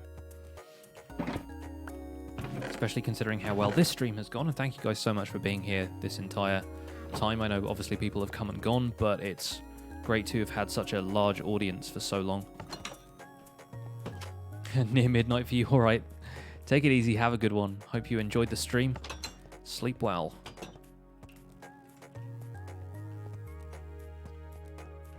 I think maybe in here we could have a wall that sort of comes out like at a diagonal like that. We don't have to have all of these rooms be square. That's one of the things I want to avoid doing with this town in general, is building everything that it's sort of square on. I think angled walls are a really good feature if you can implement them well.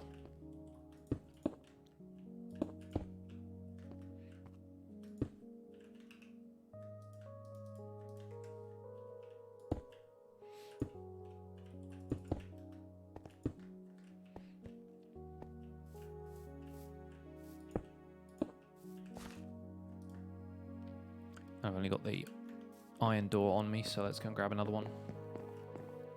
I build all of that, not just on this stream. Like this building has been around for a while. We're just doing the interior today.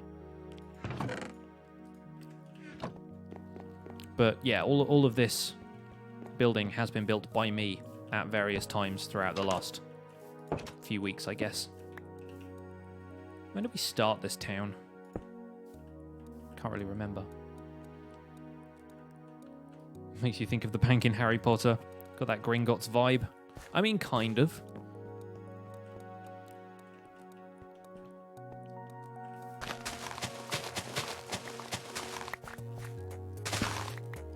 Geeky Squidoo, just want to say you and your husband love the survival guide. You're not allowed to watch a new episode without him. Wow. Don't want to be the result of a marital spat. But thank you. You've had a blast driving up the M6 today, listening to the stream as well. Cool. If you want other stuff to listen to while driving, I have a podcast that you might be interested in. Links to that are now at the end of each episode of the Survival Guide too. But yeah, let's do an angled wall kind of like this. That works. That's nice.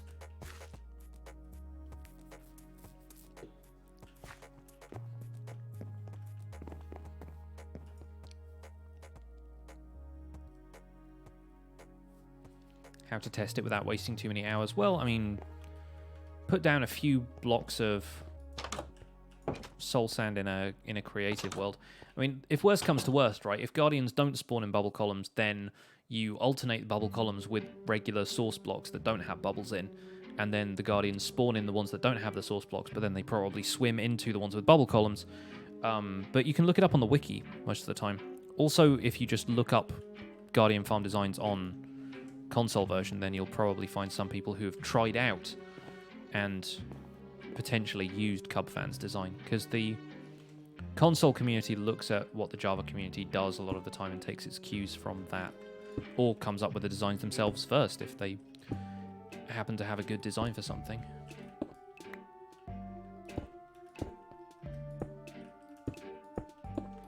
Don't want to be one of those guys who assumes that the Java community is the be-all end-all.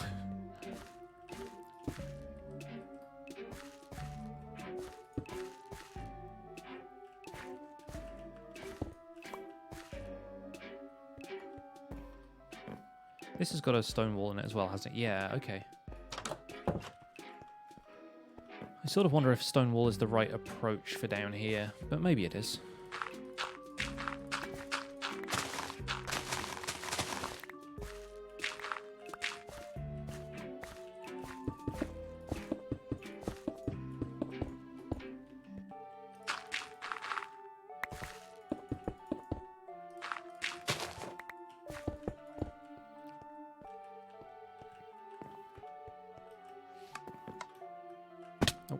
Missed that jump.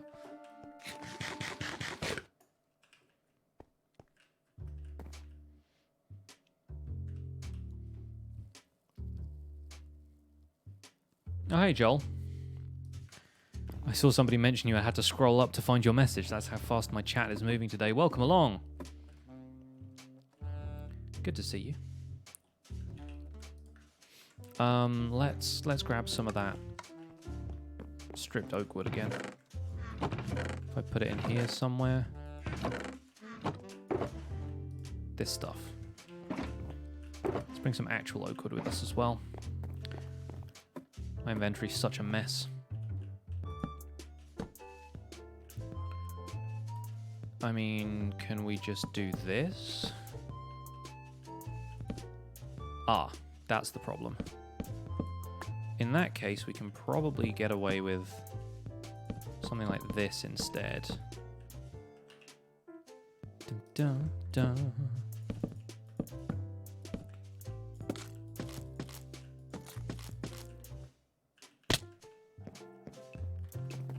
And that one. We'll put something else up there eventually. But for right now, I just want to get this area closed off and see how it feels.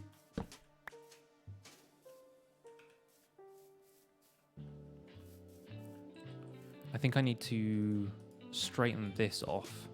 That's dark oak, that's not spruce. Why am I not carrying spruce? I should always be carrying spruce. I use it so much. All right, let's drop off some of this junk that's in my inventory. Got too much gubbins. That's my trouble.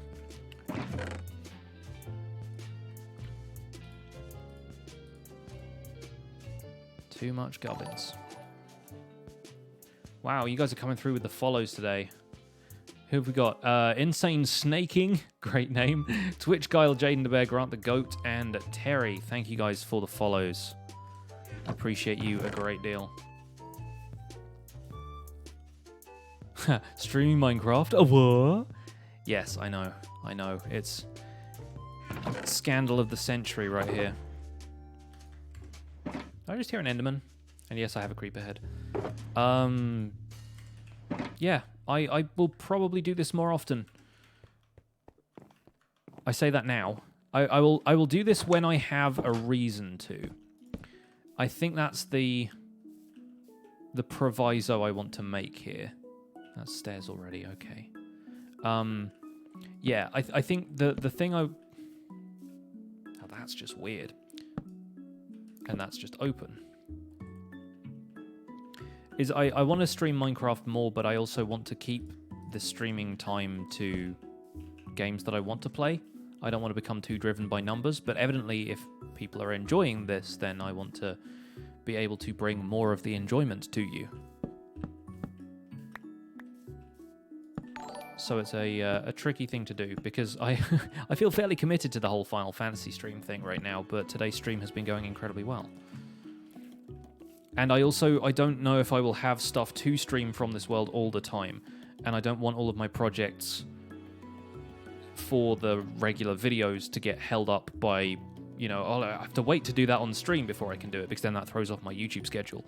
So yeah, I'm not committing to streaming Minecraft with any great regularity, for now at least, because I feel like that's not necessarily the approach I want to take with this series.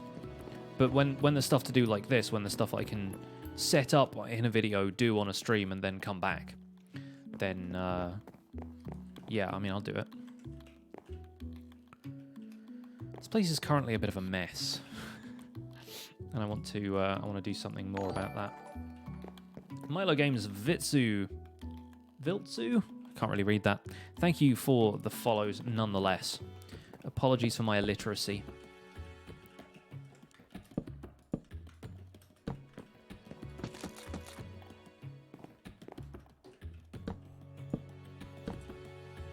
That's going to line up with that, isn't it? Yeah. I'm still not entirely certain how this roof is going to connect with this courtyard area, because the courtyard area is a good concept, and I want to keep it open to the sky, but how do we connect that up?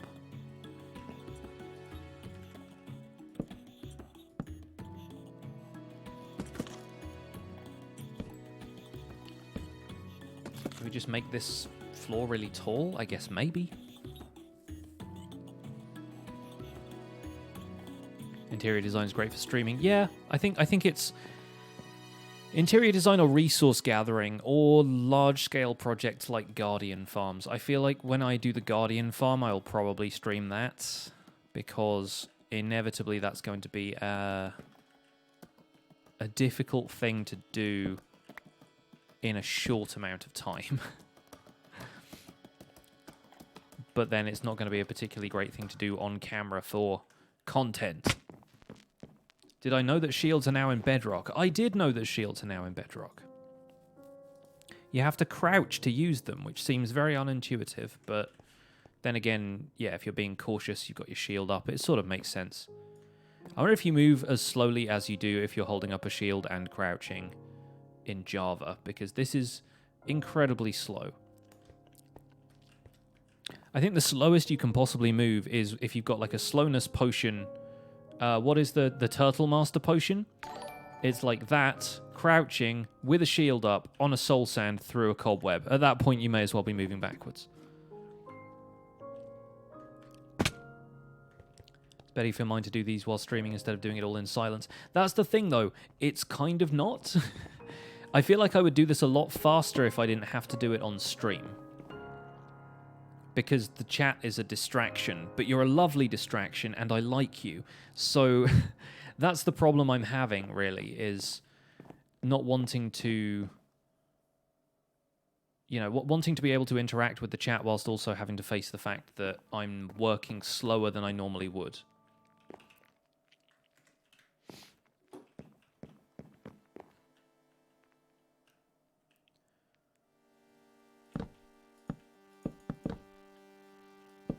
Occasionally my right mouse button double clicks when I don't want it to. This is the problem for me.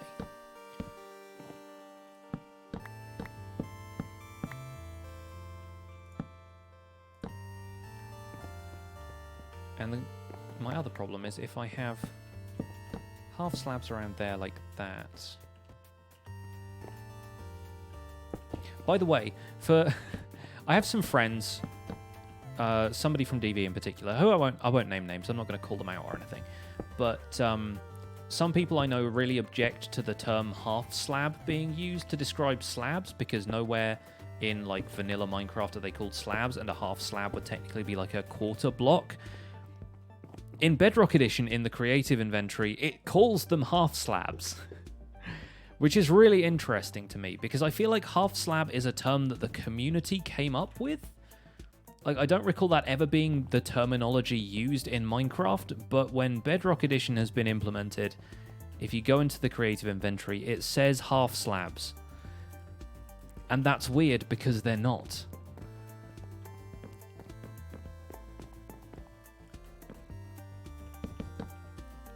How much have you missed? We've been streaming for about 3 hours. So you have missed 3 hours if you've not been here this entire time.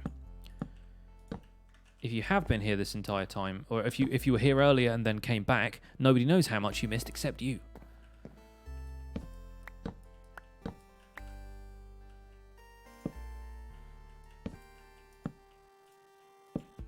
Do something like this, maybe? I need better lighting up here anyway, but let's light some of this area, because inevitably mobs will spawn if we don't. Should have called them half planks. Yeah, exactly. Like, it makes sense for it to be a half plank. Now, if we come down here, that's 3.5 blocks. That's 3 blocks or 3.5 blocks. I think that's okay. That's okay. It's going to look a little bit weird in here because I'm used to it being so open. I think that's the problem I'm facing with a lot of this as well, is that it's looked like this for so long that I've gotten used to it and thought, yeah, that's how it should be. But then, no, it's not. It should look like an actual building, pigs. What are you talking about? And yes, having a quarter block is the dream. Having a quarter block is like chisels and bits level. I think maybe on the inside, at least, we'll probably end up putting in some of these stray blocks like that, which aren't visible from the outside, but still add some stuff. Cosmic Dancer gifting a sub to Joel. Thank you once again for your generosity, Cosmic Dancer. Line Jumper, yes, this is vanilla. This is my vanilla single-player world, the Minecraft survival guide world.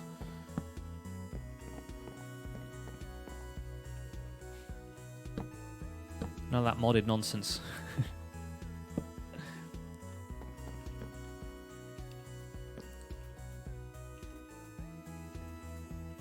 I kind of want to almost leave this bit as a centerpiece, but then for what? For what purpose? To what end?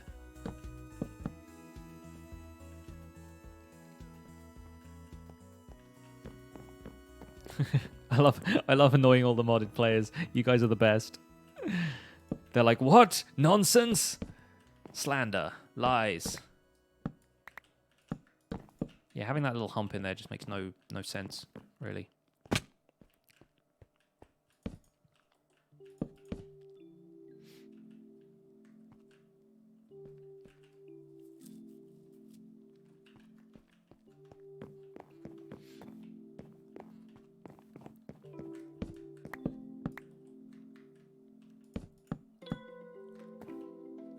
You have to go sleeping. Enjoy your sleeping. Do well with the sleeping. Yeah, I think what I want to do is have that kind of cap off there. Maybe have like a wooden pillar or something on either side of this. Can that go straight up from there? Does that kind of even out? Well, not exactly. But it sort of makes sense if we do it that way. I wanted to have a balcony so that people could look down at reception. Like if there was a manager or whatever and he was walking the floor, then he can look down on the receptionist here and make sure that they're doing a good job and chatting to the customers and all sorts.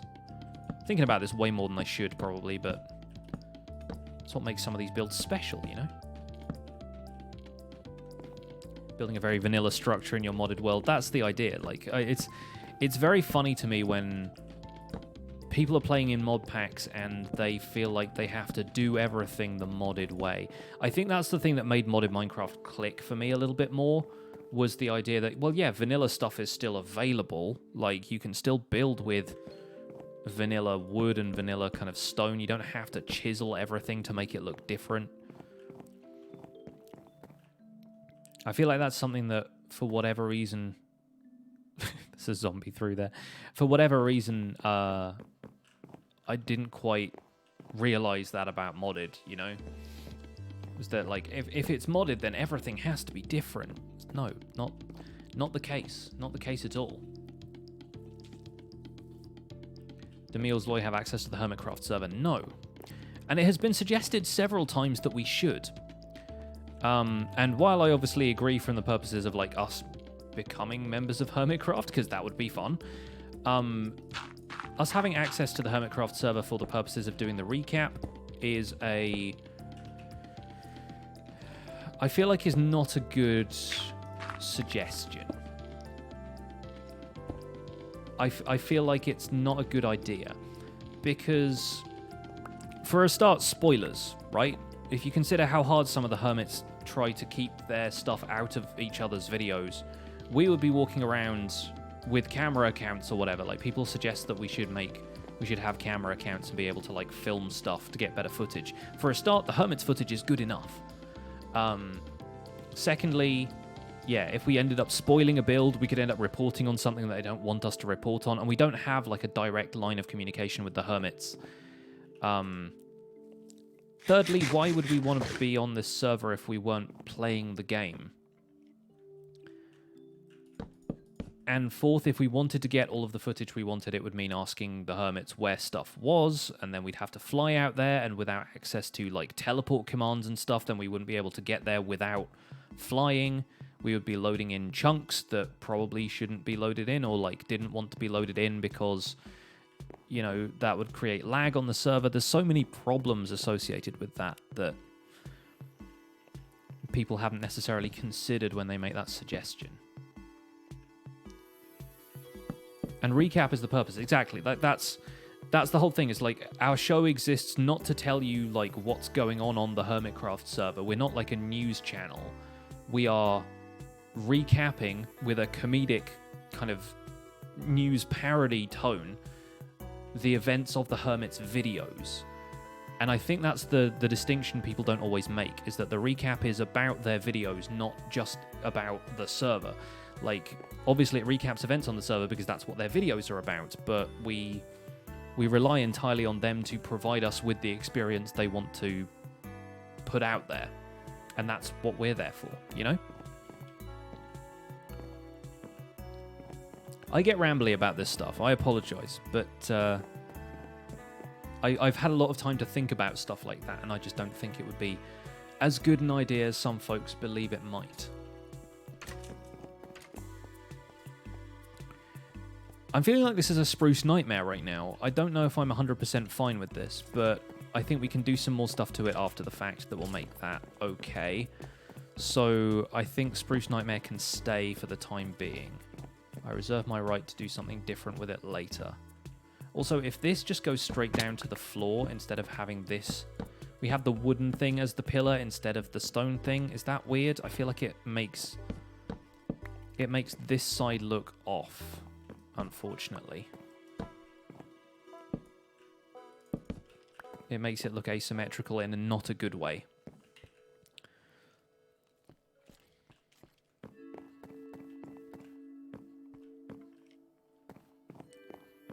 The recap is a show done by fans for fans. That is literally what our YouTube, like, channel page header says, yes.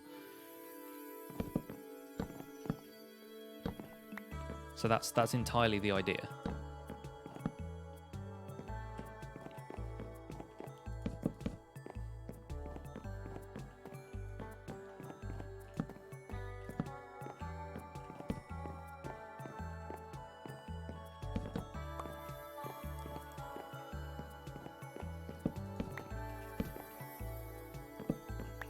Where are my torches? There we go.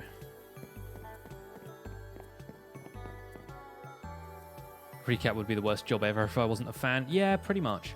And it's funny because I never really used to watch the Hermits before recap. Like, I watched a few of them. And I'd seen bits and pieces, but when I started watching Hermitcraft, it wasn't because when I started doing the Hermitcraft recap, it wasn't because I'd been watching Hermitcraft for ages. It was because Zloy needed somebody to do a voiceover. I feel like the contact I'd had with Hermitcraft before that had been kind of peripheral. I hadn't really followed the Hermits for a long time. Like, I'm one of the few people who can say that the first person they watched on Hermitcraft was Pungence. And Pungence was in Season 3 for, like, 2 episodes. So, yeah, like, I got into him because I was watching BOO a lot, and then Mindcrack ended. And this was, like, I came in after Mindcrack ended as well. Like, so I was watching BOO stuff in retrospect after he had already parted ways with them. And so I ended up looking around to see if there was anybody else like BOO, and I was like, oh, his brother plays Minecraft as well, and that was Pungence. And then Pungence was on this server called Hermitcraft. And so I knew about Hermitcraft ahead of time before I started doing the recap, but yeah, I didn't necessarily have, like, a connection to any of the other Hermits aside from that. I think I probably watched a Mumbo Jumbo video here and there, but it's inevitable if you're on YouTube, it just happens.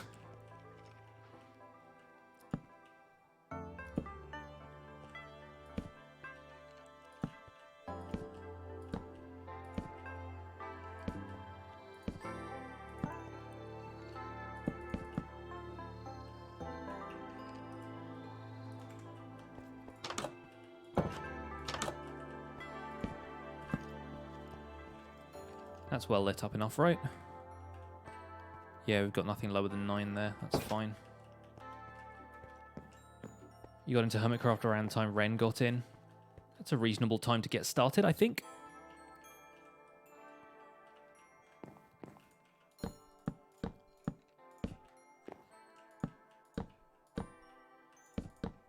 And it was really funny to me at the time that, like, I'd heard of Hermitcraft around Season 3. And then there were people in the fandom who'd been watching since Season 1. But then since we've been doing the recap for so long now, I feel like I'm no longer a newcomer to the community because I've been recapping it for 4.5... Not, like since Season 4. Like, halfway through Season 4. So for 2.5 seasons. But since Season 4.5, if that makes sense.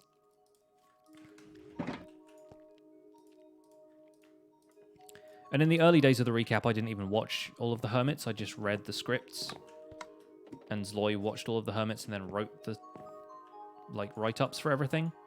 But by the end of Season 4, I was helping, and then by the time Season 5 came around, it felt like it made sense for us to split the roles between the two of us.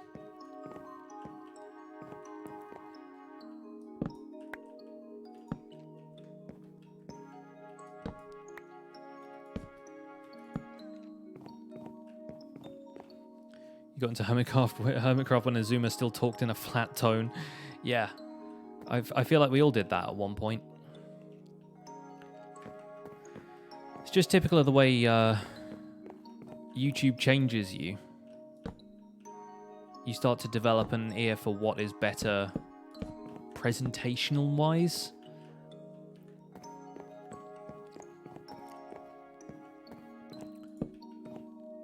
Yeah, I feel like maybe putting something like this around the outside will make more sense.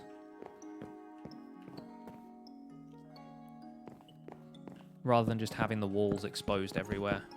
I feel like that's the mistake a lot of people make, is assuming that, especially in a build this large, your walls just have to be the same on the inside and outside.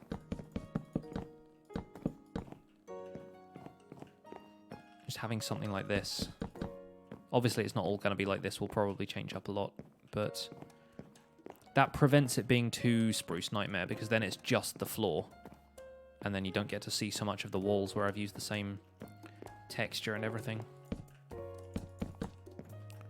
Just got to make sure this is lit up enough or slabbed so I don't do anything terrible for the mobs. Flying Fox with the host. Thank you for the host.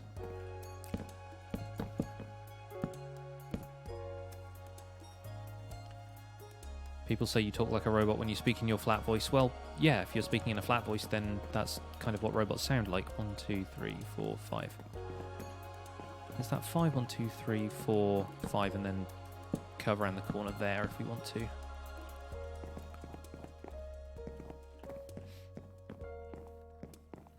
Guess that works. I would like to add in more blocks that aren't brown.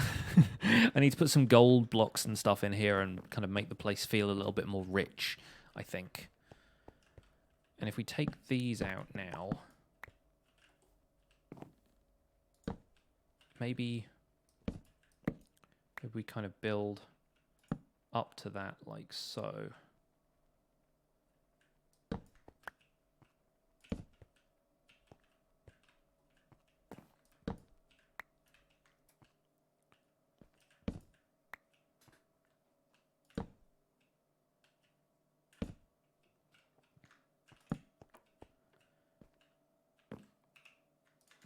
Maybe we could put something else up there, like a light above the doorway or something. Maybe.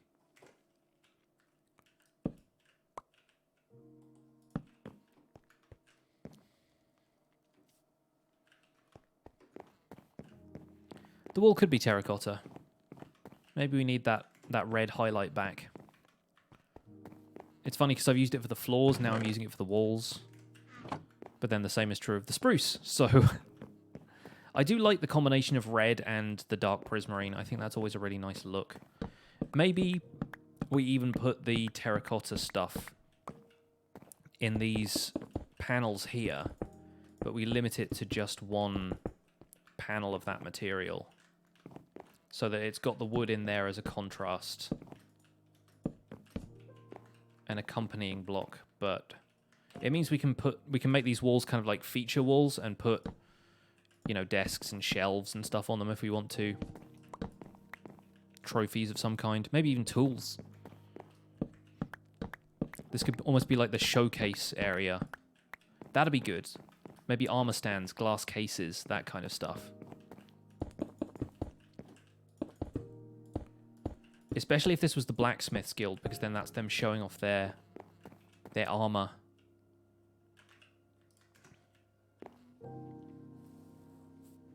Bushes.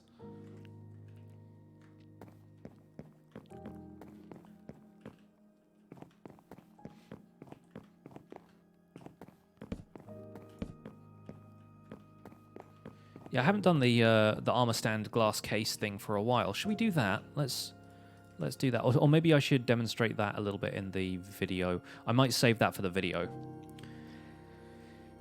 That might be a good idea, because I think the video is going to have a tour of the interior of this place and the kind of a progress update. We'll do a little bit more work on it in the episode. But then at least I've divided the place up into these separate rooms. Give people a little idea of what they're capable of doing within spaces like this, and how we can make these places look like little offices, workspaces, spots like this, using these little cubby corners, that kind of stuff.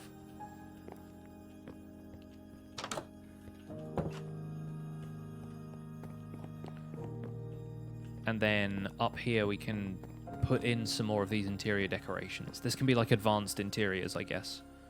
I'm still not certain what the episode is going to be called or anything. But then, yeah, we'll connect the floor over here to over there.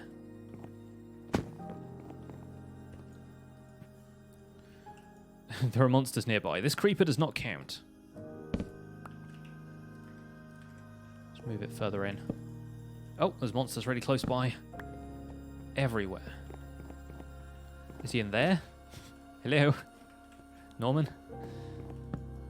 There we go. Who protects the Founder's Town? There's probably going to be a barracks of some kind at some point. Alex, thank you for the follow. I was thinking about making, yeah, like a barracks of some sort. There's also going to be a castle in the town. It's going to be like over that way. It's going to kind of wrap around the far end of the ravine we've got here. And I want the castle to basically be the people who are in charge of the town, more or less. Obviously, there's going to be workers here, and there's going to be people who are in charge of the workers, but the the king or lord or whoever it is who lives in that castle basically runs the place.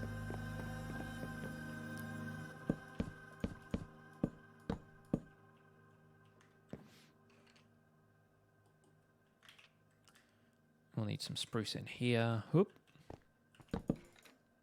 Oh, I'm out. I'm out of spruce again. The shock.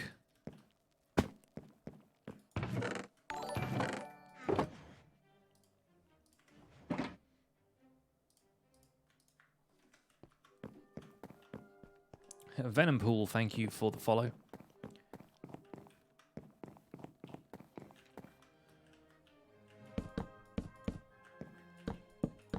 Oh, we got Beethoven coming through. Bear with me.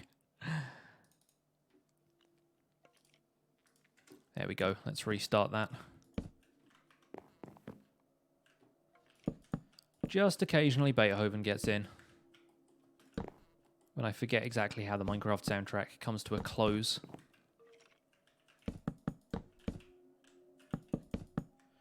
Okay, so this is rough for now, but this is just going to be connecting this stuff.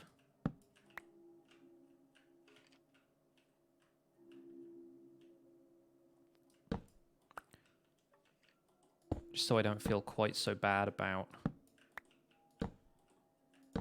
things being incomplete. You always think of that ELO song when you hear spruce. Which ELO song? I'm not sure which one you mean.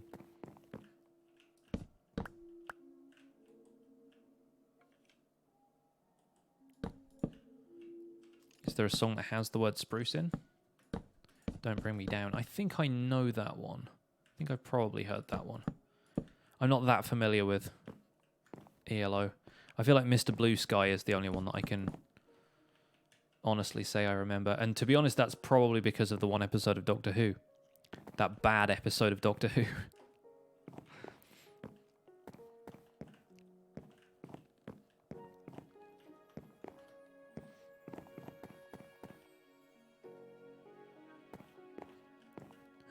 You could almost turn these into little storage cupboards.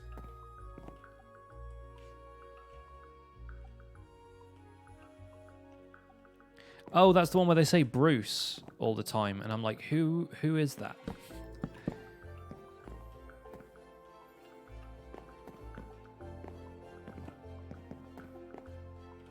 Yeah, sort of little storage cupboard in here, maybe. Put a door here. Maybe.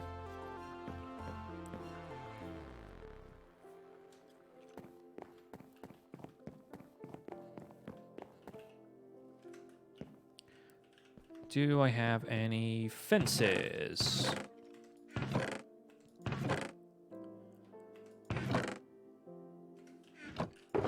I do. Or maybe trapdoors would work? Maybe we could put trapdoors up in here?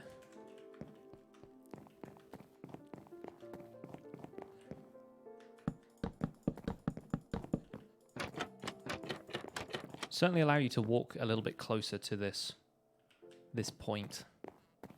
So I feel like maybe that's a good...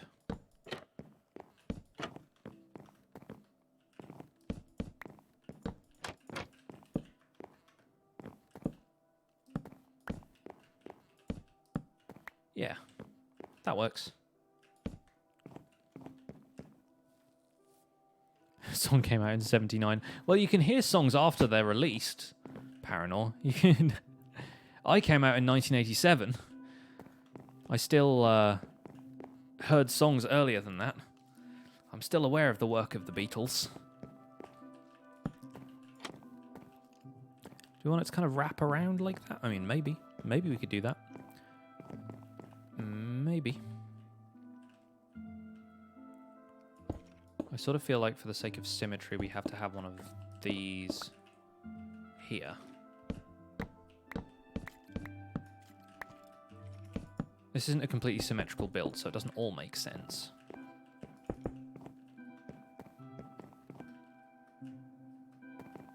And that one actually ends before this. Like that. And that helps a little bit with the structure of this bit.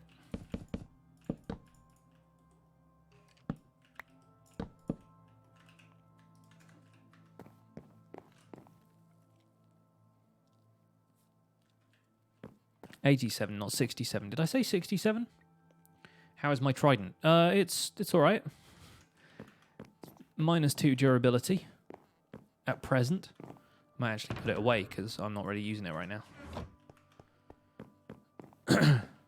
Yeah, 87. I'm not 51, Paranor. Much as I act it sometimes, I'm not 51.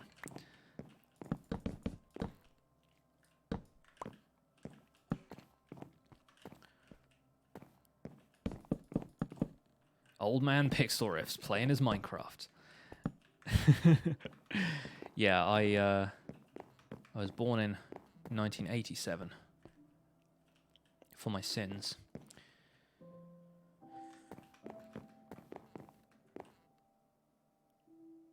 I don't think that needs to be symmetrical on this side. I think we've done enough. Done enough to make that symmetrical. This does look like a giant mess, but we'll do something about that, I guess.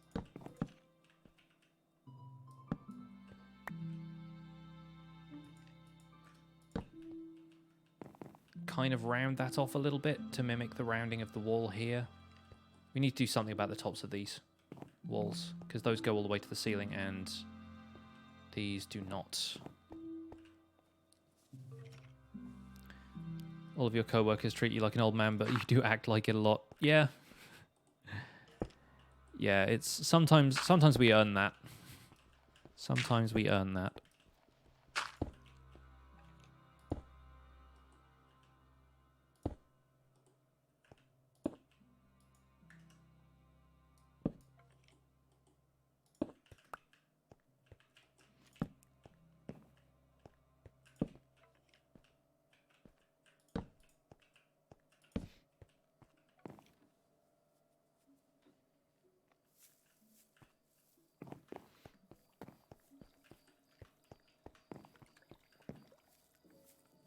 Hey, T-Dog, what's up? Welcome along.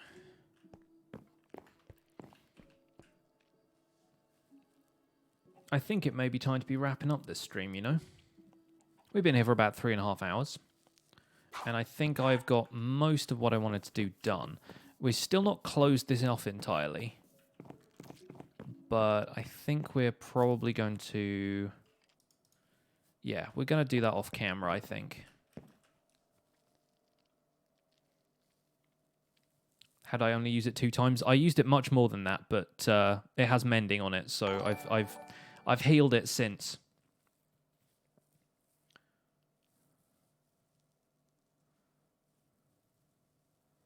Let's see. Oh, cool. Whip is streaming. I reckon we can drop a raid on him. Might as well, seeing as he streams somewhat infrequently, so it seems like a good plan to do that. All right, folks. Thank you guys so much for being here. It's been an amazing stream. Thank you so much for all the love. Thank you for the subs and gifted subs, the bits, and the follows. I will try and stream Minecraft more often. I freely admit that I am a bad Minecraft streamer because I stream other games all the time. But I think when we've got little projects like this that we can do on stream, and when we've got milestones that we hit, and when you guys have come out and supported my YouTube channel so much, I feel like it is right for me to give back to the community in that way. So thank you so much. We're going to be raiding Whip. I'm pretty sure, yeah, Whip TV is his... Yes, Bexy, sorry, I know you just got here. Line Jumper, thank you for the follow. And thank you to everyone who followed the stream. I promise I will do more Minecraft in the near future. But for now, don't forget you can use your Pixel Hype emotes and the hashtag Pixel Rage. Show some love over on Whip's channel. And I will see you guys later. Take care. Bye for now.